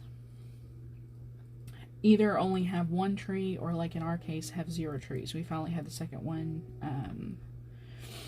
taken down just really recently, like just this past spring. But when we first bought this house, the previous owners had decoys in those trees. One of them was an owl and one of them was a snake, and I think it was to actually keep not the big birds out, but just to keep birds out and keep birds from like nesting at all, like robins or anything. And I'm just like, do you really not like nature that much that you don't want anything? I mean, because the minute we moved in, we took them down and I put up the bird feeders and all that kind of stuff. So it's like, I'm not doing this. But that, so I think the snake was a blow up, like, rubber snake. And I think it's still in our garage somewhere. The owl was one of those like molded plastic, hard plastic decoys. And I think we got rid of it. I mean, I think it was just deteriorating or whatever anyway. But I think the snake's still around somewhere. We don't use it for anything. I think it just ended up on a shelf and just stayed there because, why not? It's still in working order. But, we saw no reason for him. Now that we have a possum living in our attic, maybe changing my tune a little bit, but I don't think it's that big of a deal. And that was the other thing we asked about animal control. We're like, it's like 100 degrees every day, so that attic has to just be sweltering. He's like, oh, you'd be surprised. They actually have a higher body temperature than humans do, so they can survive really well up there. I mean, it's probably comfortable. It's probably not too hot up there for him. And I'm like, oh, okay, you say so. And every once in a while, like I said, we get a little blip on our motion camera that he's up there still moving around. So we're trying to figure out where he comes in and out, though. And I meant to. We've got another camera posted in one place, thinking that's where he was coming in and out, but we haven't seen any movement. We've seen some birds, but we haven't seen the possum. So we need to move it to see if we can figure out, because I don't think he's trapped up there. We just don't know where he's going when he's not up there. Don't know what he does, where he goes and has fun and hangs out. If he's got some possum partner somewhere that he goes and visits and then comes back here and sleeps it off for the night. I don't know. I'm being silly. It is. It's really strange. I'm mad about it.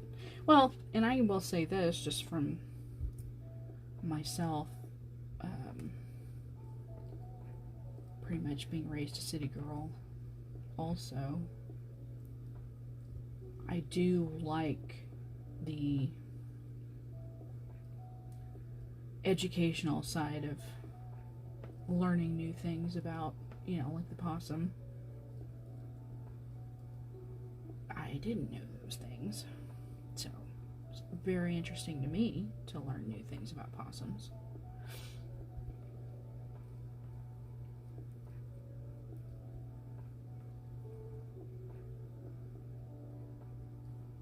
And it's not harming anybody. I mean, he's hanging out up there, he's having a good old time, as long as he's not sickly or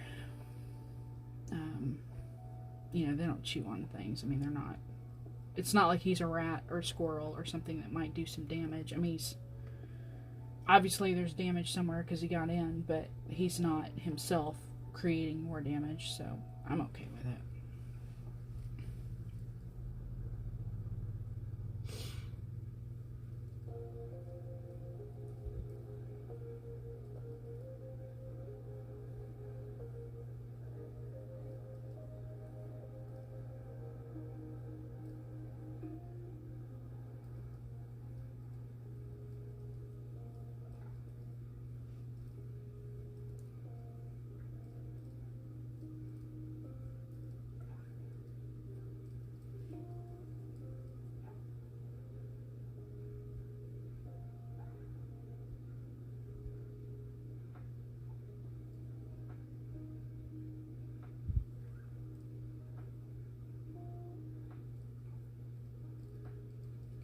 Now the question is, did I attach this in the right spot?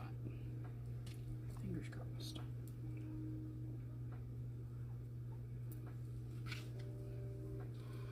It's the other thing I really didn't do before. I tried to figure out where I wanted to space these, or color-wise, and I really haven't done that with this one, so I don't know if I want to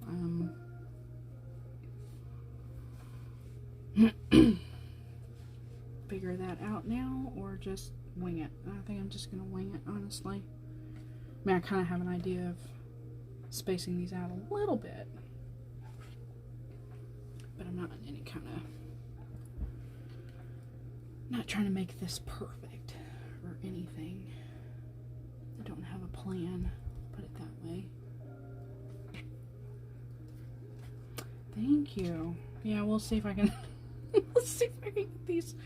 It was always, when I made the very first one, I actually did not figure out, like, the,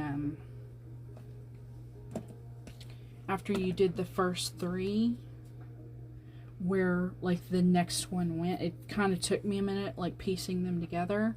But now that I've done it a couple of times, it gets a little bit easier figuring out where the, because I guess these are hexagons, I guess. So trying to figure out where the edges lined up, so you knew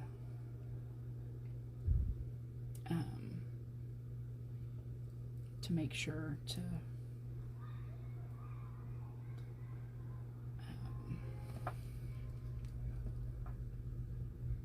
I got off sewing the first couple together, and I think the first one I had to like figure out, you know, work my way around, because I did kind of have a plan for where I wanted it to go. And then after that, then I just had to figure out, okay, if I'm going to do it this direction, then I think I had to pull one off and reattach it. And then another one, because I didn't know, or because I had put it in the wrong place, I basically had to kind of finagle it to where I could get it on the right side, but then had to go back with a little bit of pink and stitch like the final edge to get it tacked back down. And it worked out. I mean, it was fine. It was just kind of like I said, I wasn't paying attention to what I was doing, so it kind of took me a minute to figure out, okay, how do I get this reattached now that I've gone all the way around it and then forgot what I was doing? Or didn't know. I guess that first go around I didn't know what I was doing.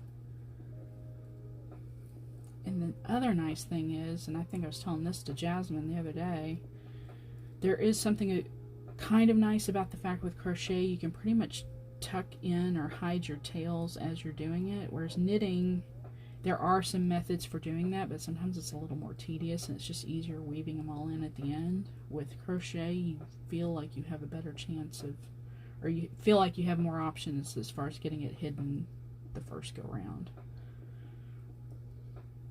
So that's kind of nice.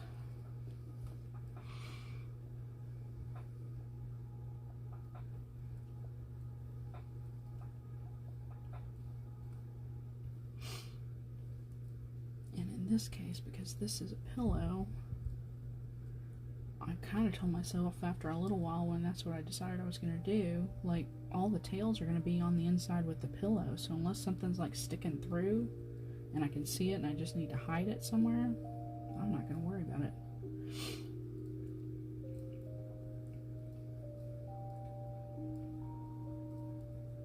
I'm not going to bother too much with being caring quite so much about where the tails are or whether or not you can see them. I say it makes it easier, but then it, like, for instance, these little tails, as I'm stitching it around, I'll kind of hide those as I'm stitching, and then some of these, oh, that's one of the end ones. Some of these are still kind of sticking out, but I really don't, like this. But that's all going to be, I mean, the pillow's going to be inside all this. You're not going to see it from the outside. And the other thing I kind of had to tell myself too is these colors are busy enough, you really can't, you really can't tell unless you're really looking. You really would have to have an eagle eye to notice that, oh look, that's sticking out. Or you didn't tuck in that piece.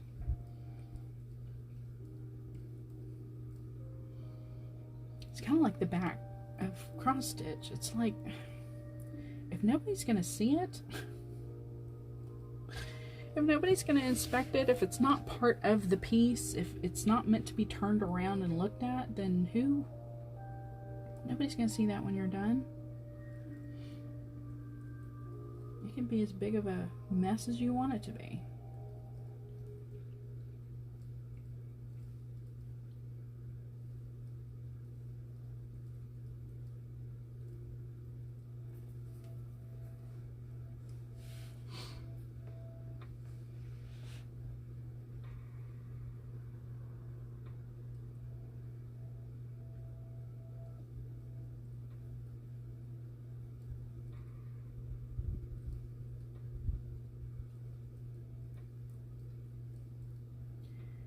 I always thought too about people who made such an issue about the back of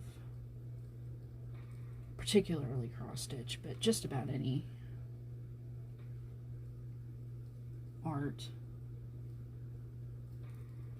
If you are so concerned with the back and it's not something that anybody's ever going to see,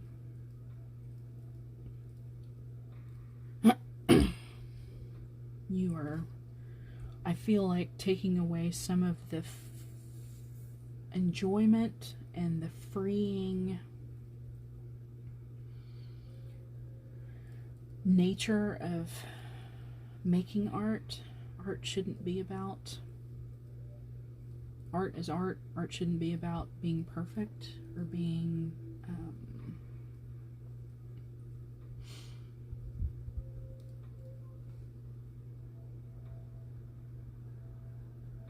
precise. And it's very, in the very idea of art, there is imperfection. That to me should kind of be embraced, kind of. Especially if you want it to be your own. If you are trying to duplicate or replicate something, then perhaps precision is what you need to be concerned with. But when you're making it and it's meant to be something you made, then the imperfections are what makes it yours. And that's my opinion. But I think in trying for perfection, you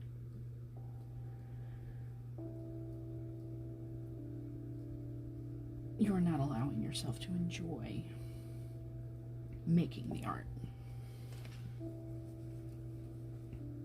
You're depriving yourself of some joy and not allowing yourself to be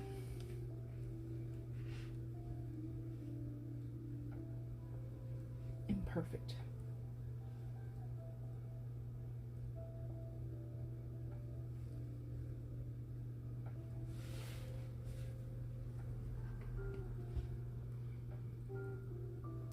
was it? Oh, it was that please wash your hands thing I'm stitching. It's a caterpillar cross stitch pattern. I realized the W in wash, I forgot to leave kind of a space in the little upper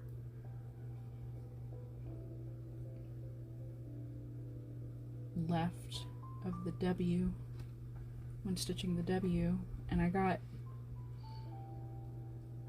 pretty much done with it.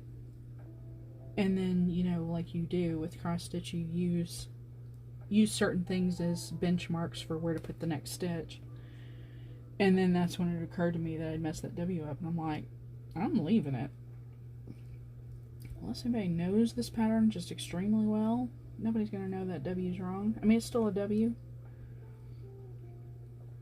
And that's what makes it mine, is that the W is different.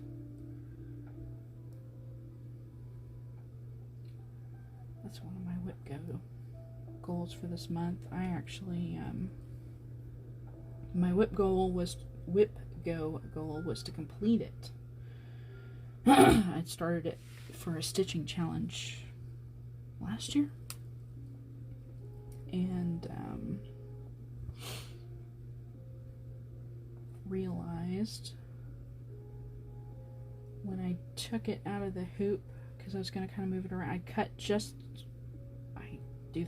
I do this less often than I used to, but I cut like just the right size piece, and then thought I'd centered it on the hoop, and thought I was starting at the center of the pattern, and then when I took it out of the hoop to move it, I realized it was really close to the bottom edge. It would have fit, but I did not start the center like I thought I did.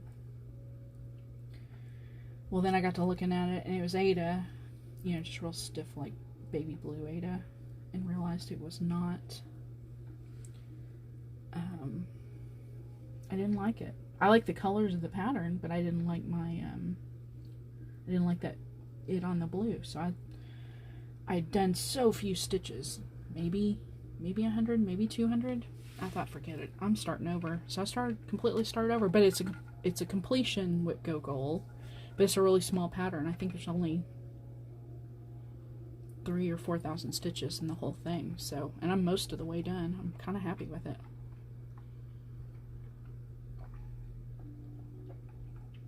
Yep. See, and that, to me, when you can find an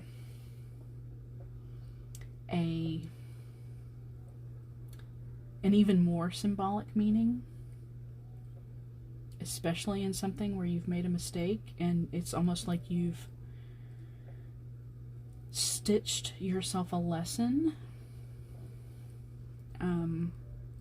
something to improve upon, something that you've learned from it, something that makes you smile, makes you grow, makes you think. I think that's fantastic, because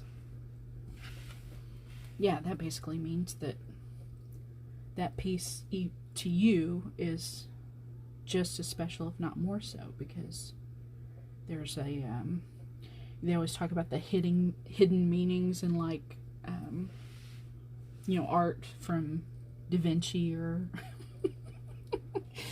Michelangelo or somebody like that. So yeah, you have like your own little hidden meaning in your cross stitch. So yeah, I think that's fantastic, honestly.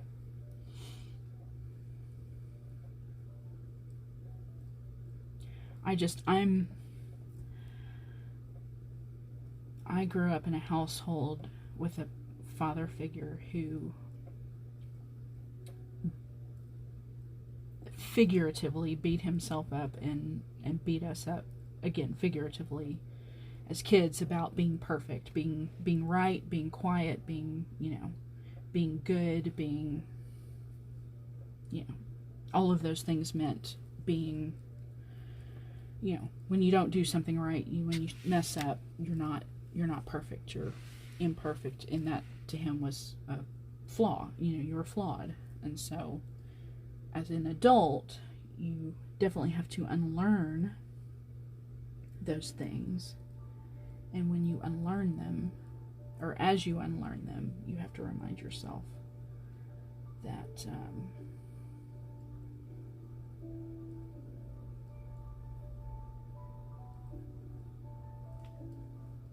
give yourself a lot of grace. Be kind to yourself, and remember that the person in your life that might have instilled those ideas in you may not have been right, and that, you know, you can improve upon yourself, but in ways that are healthier and less toxic, and give you a more satisfied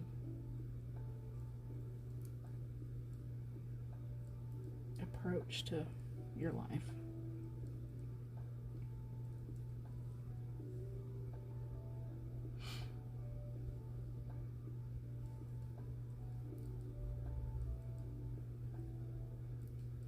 So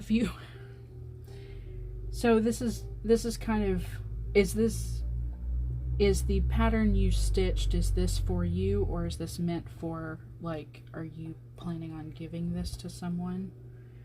Because a lot of times with me, whether or not it's something I'm stitching for me or I'm stitching for somebody else, I might go change. It might be more likely I change it. I still, though, I have to remind myself that most of the people that I stitch for aren't stitchers. So even in that case, they wouldn't know I messed up. So it's like, who are you fixing it for? Because you're not keeping it. It's not for you. So the only person who's going to know right now that is not right is you. And when you give it to this person, they are not going to know anything about this pattern. So if you start pointing out the mistakes you made, you're just, you know. So that's what I have to tell myself too. It's like, if there's something nagging me about something that just doesn't quite look right, then I might go fix it. But I'm going to say 95 to 98% of the time, if I let it sit and kind of forget about it and go back to it, and I either A, don't even remember what the mistake was, or B, going back and looking at it, you know, with fresh set of eyes, fresh, you know, mind, can't tell. Heck no. I'm not going to worry about it at all. It's just kind of funny how we develop these traits either based on, you know, the way we were raised or the kind of person we are, you know, inherently. And some things bother us more than others. And so we make decisions based on, is that really going to bother me? Or am I just, you know,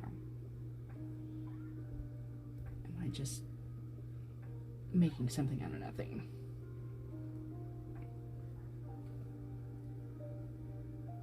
Because I've definitely learned, probably in the last 4 or 5 years, about myself. My brain is like, I used to be so concerned about being precise and as perfect as I could be all the time. I think now, and as I've gotten older, my brain's like, lady, you've exhausted us. We're tired. We do not want to be perfect or right all the time anymore. You need to embrace your flaws, embrace your mistakes, point out when you're wrong, and it is kind of, honestly, makes your mental health so much easier sometimes.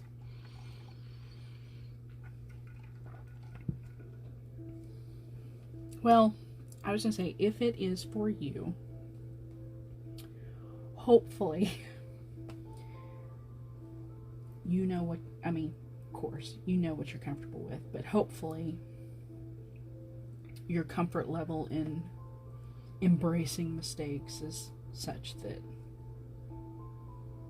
I do like the idea of seeing it and seeing a lesson in it, or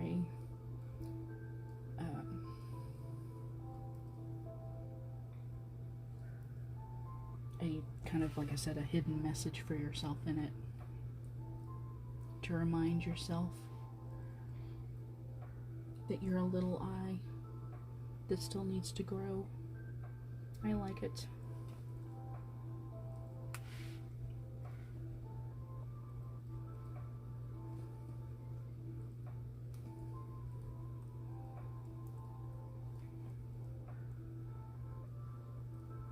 But I will say there are certain things, it might have been Kaylee that we had the conversation about how if something's symmetrical, yeah, I can't let that go. So, like some of the ink circles, you know, some of her stuff,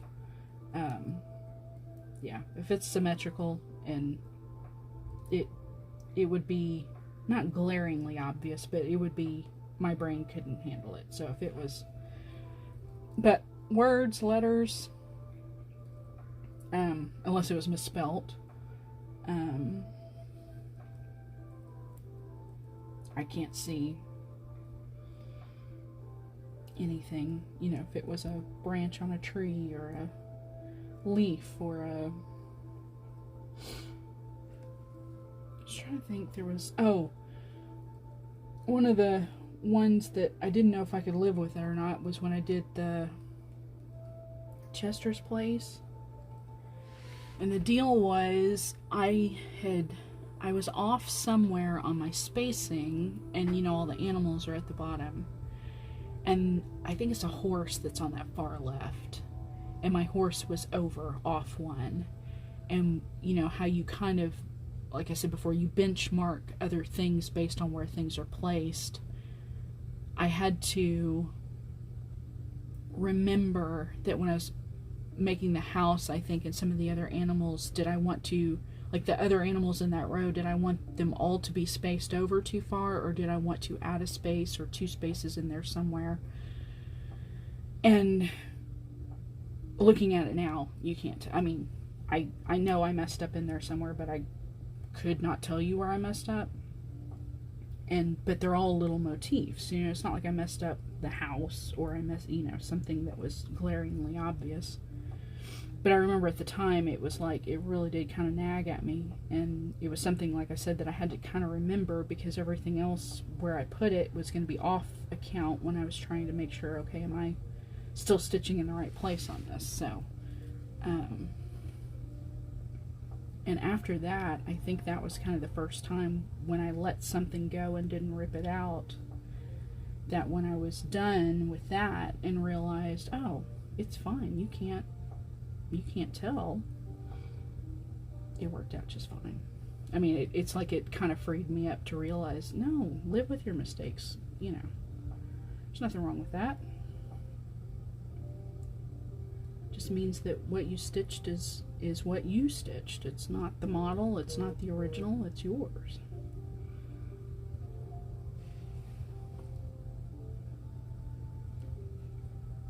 It's kind of nice.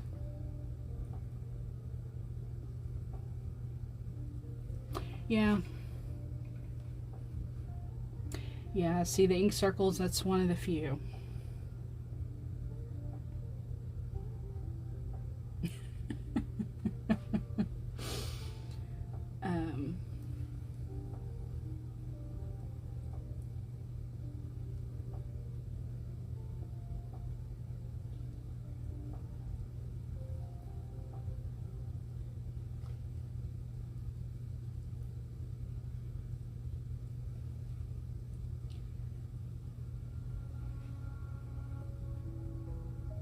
Well, I think the whole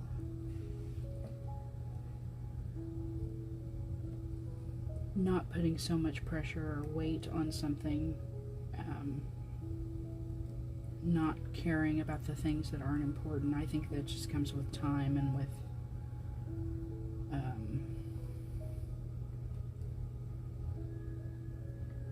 getting older and seeing the things that are and aren't important to you and what matters and what doesn't. And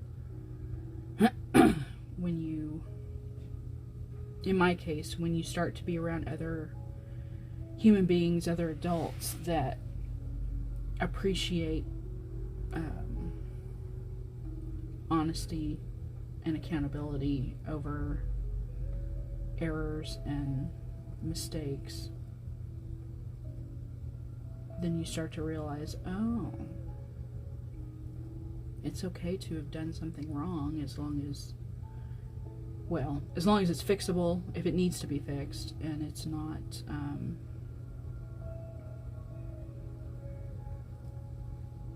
you aren't trying to create fault where there isn't, and you're just okay. You're okay with that. You're okay with being okay with recognizing you for the human that you are, and that we all make mistakes. I think that's harder. Well, I don't think I know. I know it's harder in certain occupations, in certain environments, in certain situations, because mistakes do have consequences. But I think as we get older and we recognize where the consequences are important and where the consequences are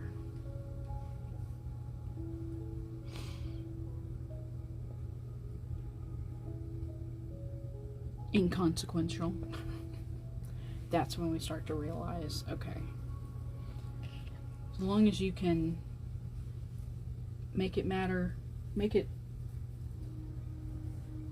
as long as it's right and you're holding yourself accountable when you need to, and the rest of the time you make mistakes and can laugh at them and live with them, then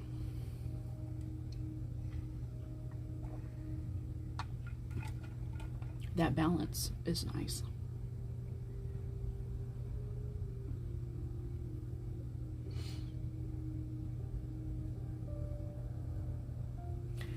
Oh, how dark. Yeah, I was going to say, there are definitely certain occupations that, because of, by very nature of what you do, there's very little room for error. And so yes, if that's carried over into other parts of your life, that is a very, very, very difficult delineation, that your brain probably has to make. So when you have to be on, you have to be right, you have to be precise, and then the rest of the time when you spill milk, figuratively or literally, when you break something, break a dish, when you stitch something incorrectly, you have to be able to, your brain has to be able to know the difference. And for some people, yeah, that's extremely difficult, because everything, in certain situations, everything matters in your life, and your brain doesn't or can't compartmentalize those differences.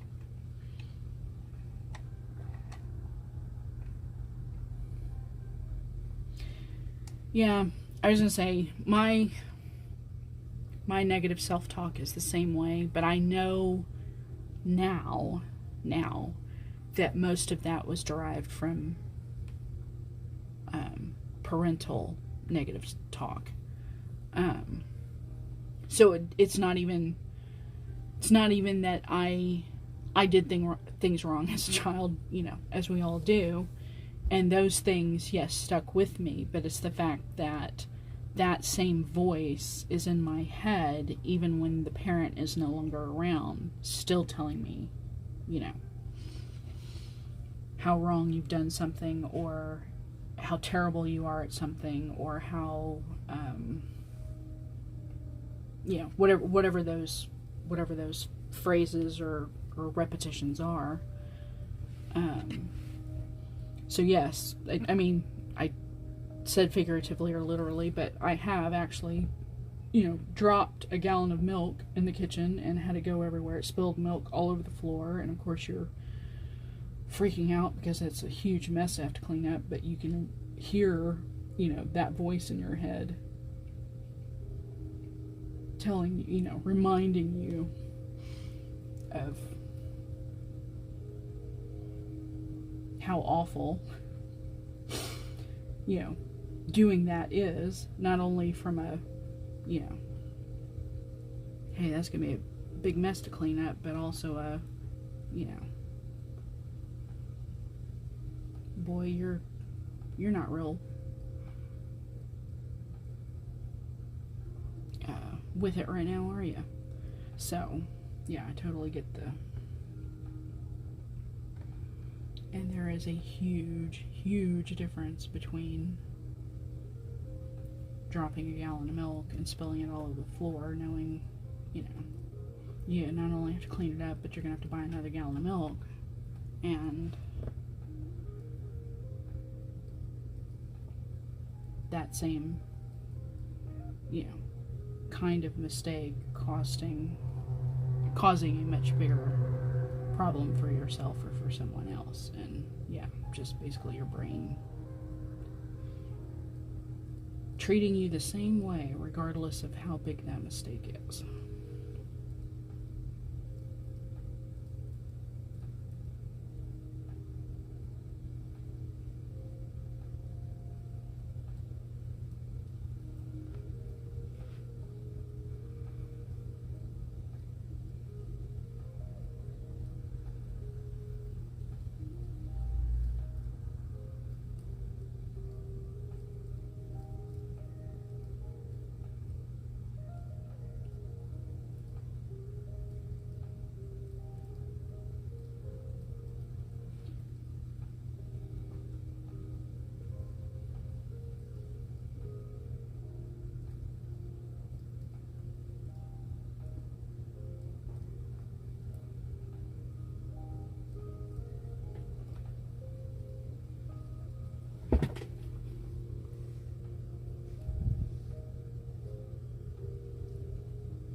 Look and see how long we've been on. I've been on for a while.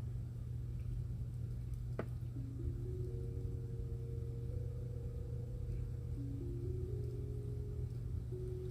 trying to think how far I wanted to get today with this. Certainly know I'm not going to get it done. I'm kind of thinking I'm getting close to the end of this pink.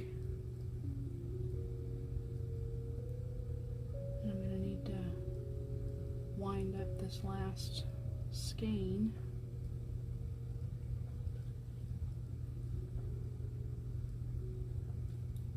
So that may be where I stop for today.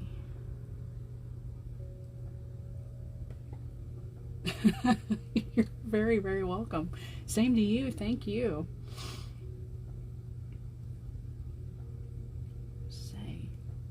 Just talking it out is therapy.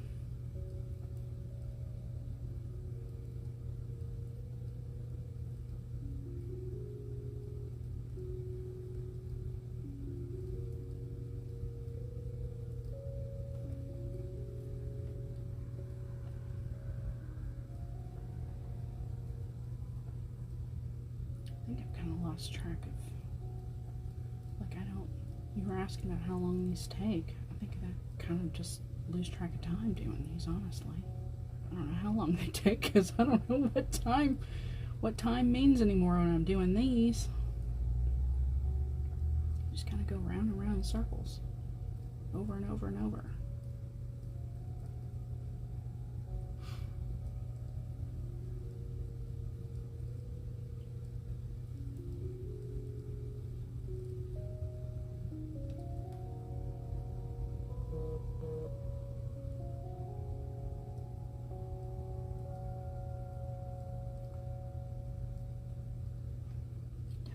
At the end, the very, very, very end.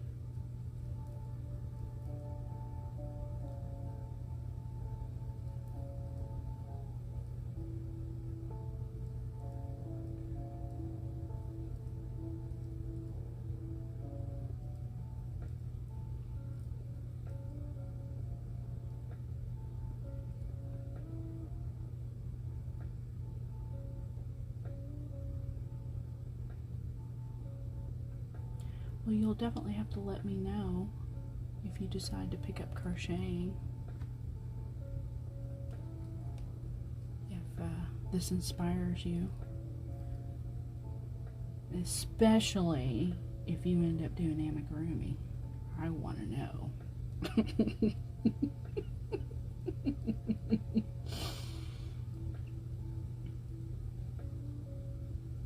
Because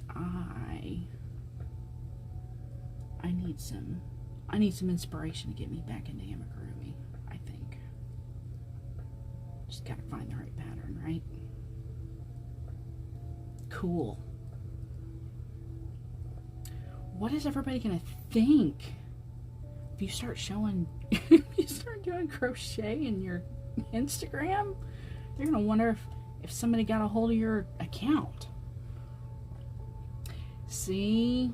Tiny crochet. See? Okay, now we're talking. Now we're talking. Tiny crochet.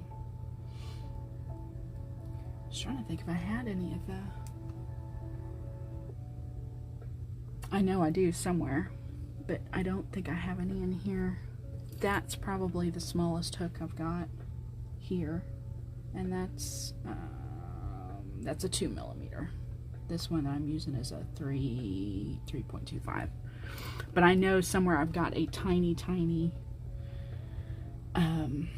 set for like, they're meant for like jewelry. Like if you wanted to crochet like wire and stuff for like beadwork. What I kept thinking, yeah, cool. What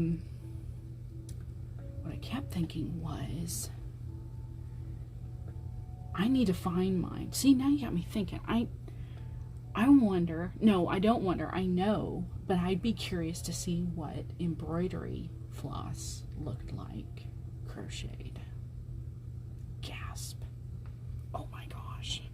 Like to crochet one of these, but with like DMC, with a little tiny hook.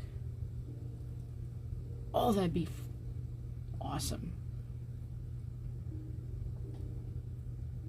Okay, on Instagram or on YouTube or both? Oh, book. Okay, author. Gotcha. I will definitely have to look.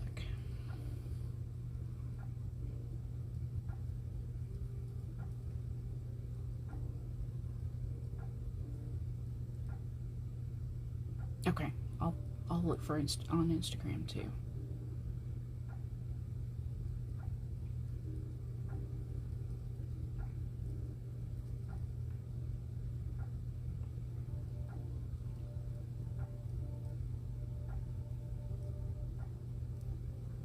But it would be so cool to use just like a 6-ply strand of DMC and make like little tiny flowers. I mean, it's the same steps, just tiny.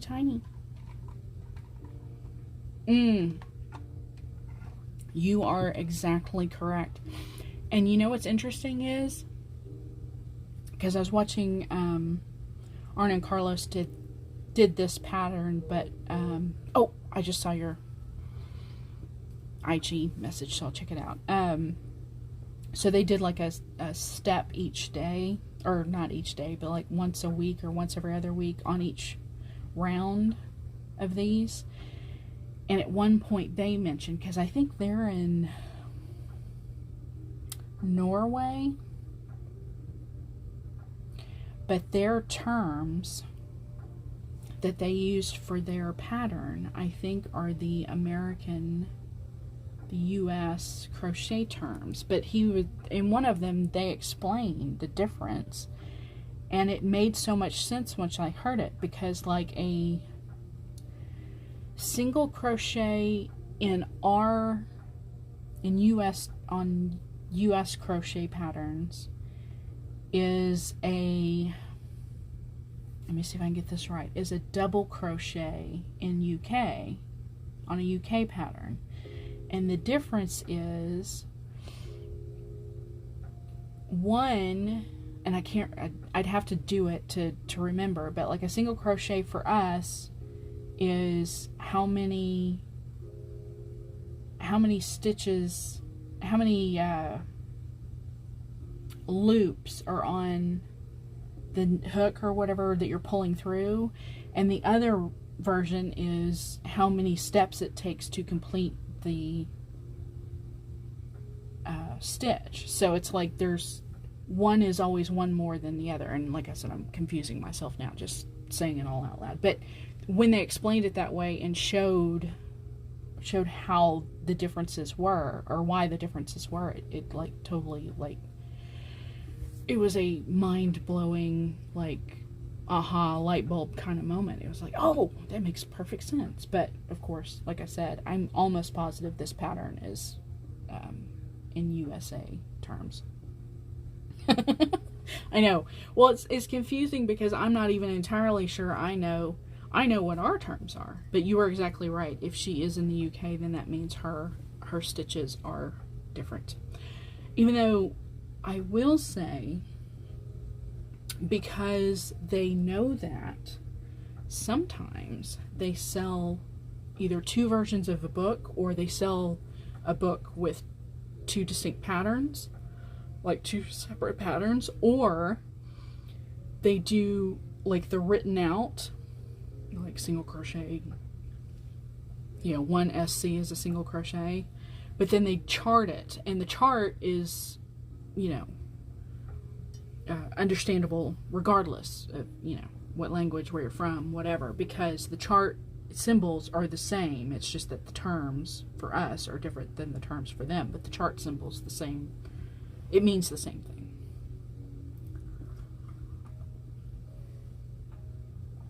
Oh, okay, that's good to know, because I've got plenty of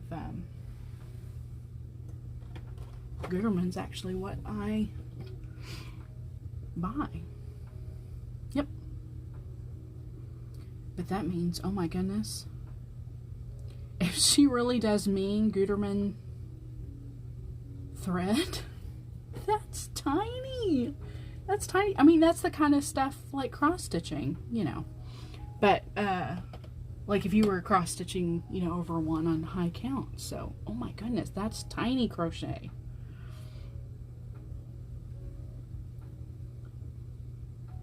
Oh my goodness. Okay, I don't know if I can. I was going to say, after stitching on 40 count with 1/1 and how much my brain hurt just from trying to keep that straight, I don't know if I could crochet that time. But I would definitely give like this a try with, like I said, like some embroidery thread and try it.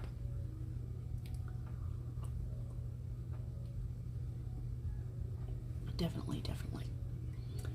Okay. Well, I don't know if anybody else is here, really. But I think this is where I'm going to leave you. Because I've got to go wind another... gotta go wind my final skein of yarn up so I can use it. And that's the other thing I do like in taking a break and doing this, is the fact that winding yarn up is just very meditative.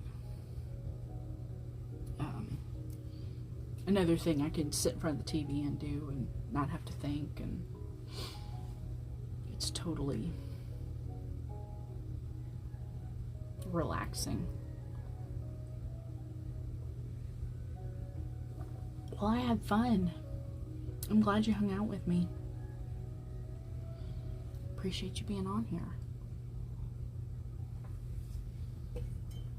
I might have to remember crochet's the thing to do when I want to have a good conversation. Yes, it was lovely.